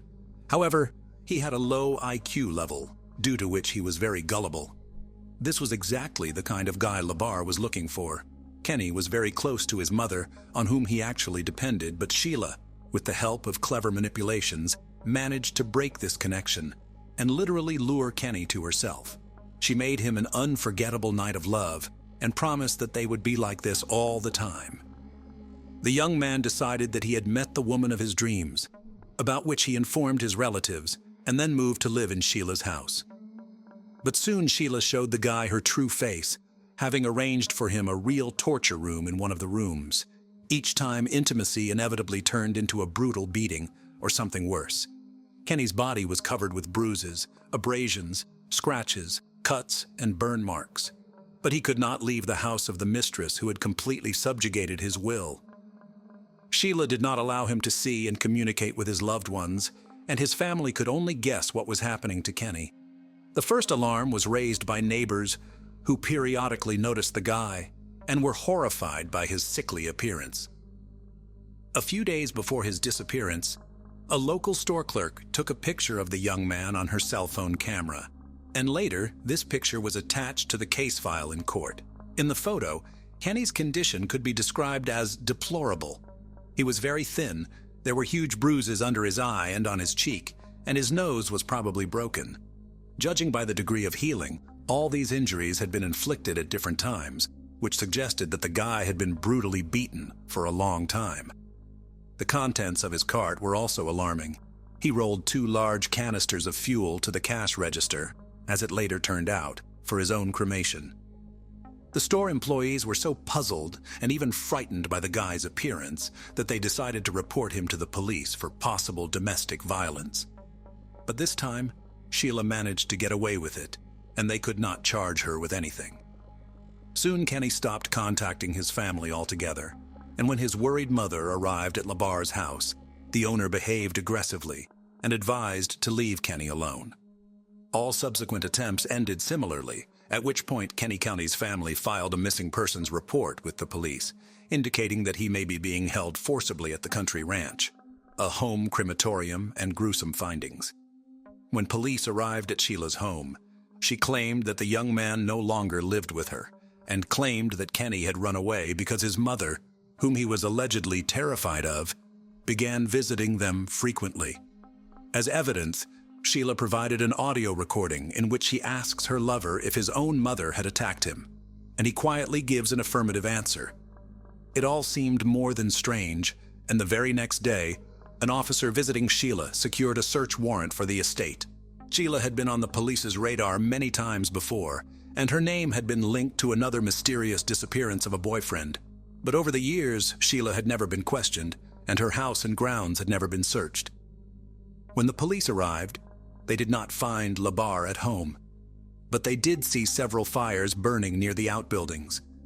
The fires looked strange and were made of improvised materials, a mattress, fragments of wooden furniture, hay, etc., all doused with a flammable mixture. One of the bonfires had bones in it that clearly looked like human remains. The squad requested reinforcements in the form of forensic experts, reporting all the findings. But that turned out to be just the tip of the iceberg compared to what they discovered next. Almost all over the house were found poorly washed traces of blood. It was so much that it seemed as if there had been a real massacre. It turned out that the blood belonged to at least 3 different people. The bones smoldering in the fire belonged to the missing Kenny, and there were 2 empty fuel cans lying nearby, the same ones the boy had bought at the local store the day before. But that wasn't all. Also found on the property were the remains of Michael Delage, who had disappeared a few years earlier, and some fingers of some third guy who was never identified. Among other things, a large number of items belonging, judging by the size, to various men were fished out of the sump at the ranch, the fates of which have not been learned. The hostess herself was not at home at the time of the police visit. She had figured it out and gone on the run. Sheila hitchhiked to Boston, where she obviously hoped to get lost. Moreover, on the way, she seduced one of the drivers who gave her a ride, and he trustingly invited her to live in his house. However, the next day, having seen on TV news about the search for a dangerous criminal, the new lover himself called the police and reported that Sheila is now in his bed. It was there that she was arrested. During the search of Sheila's home, another frightening find was made: a box of videotapes. On the tapes, Kenny, Michael, and several other men confessed to horrific crimes, but judging by the guy's appearance and condition, they made these confessions under torture. Since Labar's arrest, her mental health has raised a lot of questions, so the court ordered the necessary evaluations. Sheila was found to have a delusional disorder, as well as signs of schizophrenia. She called herself an angel sent from heaven to protect children from rapists. It was Sheila's failing mental health that became the basis on which her attorney tried to build a defense. He called his client a profoundly sick person and tried to prove that she was not aware of her actions. The reason for this was the mental and physical trauma she had suffered as a child. The defendant herself claimed that many years ago, when she was in that terrible accident and found herself in a coma on the verge of death, she met with God, and the latter told her to cleanse the world of men who infringe on children. Sheila's ex-husbands and some of Sheila's lovers also spoke in court, who, in one voice, called her a crazy, unstable, and extremely violent woman. And Wayne Ennis, the third husband, said that the ex-wife repeatedly persuaded him to kill Mr. Labar in order to seize his property. But despite the defense's attempts to convince the court that Sheila was insane and in need of treatment, it was proven that she was aware of her actions at the time of her crimes. She was found guilty in July 2008 and sentenced to life imprisonment without the possibility of ever being released. All of her appeals were rejected. Sheila is now serving her sentence in Florida at Homestead Correctional Facility.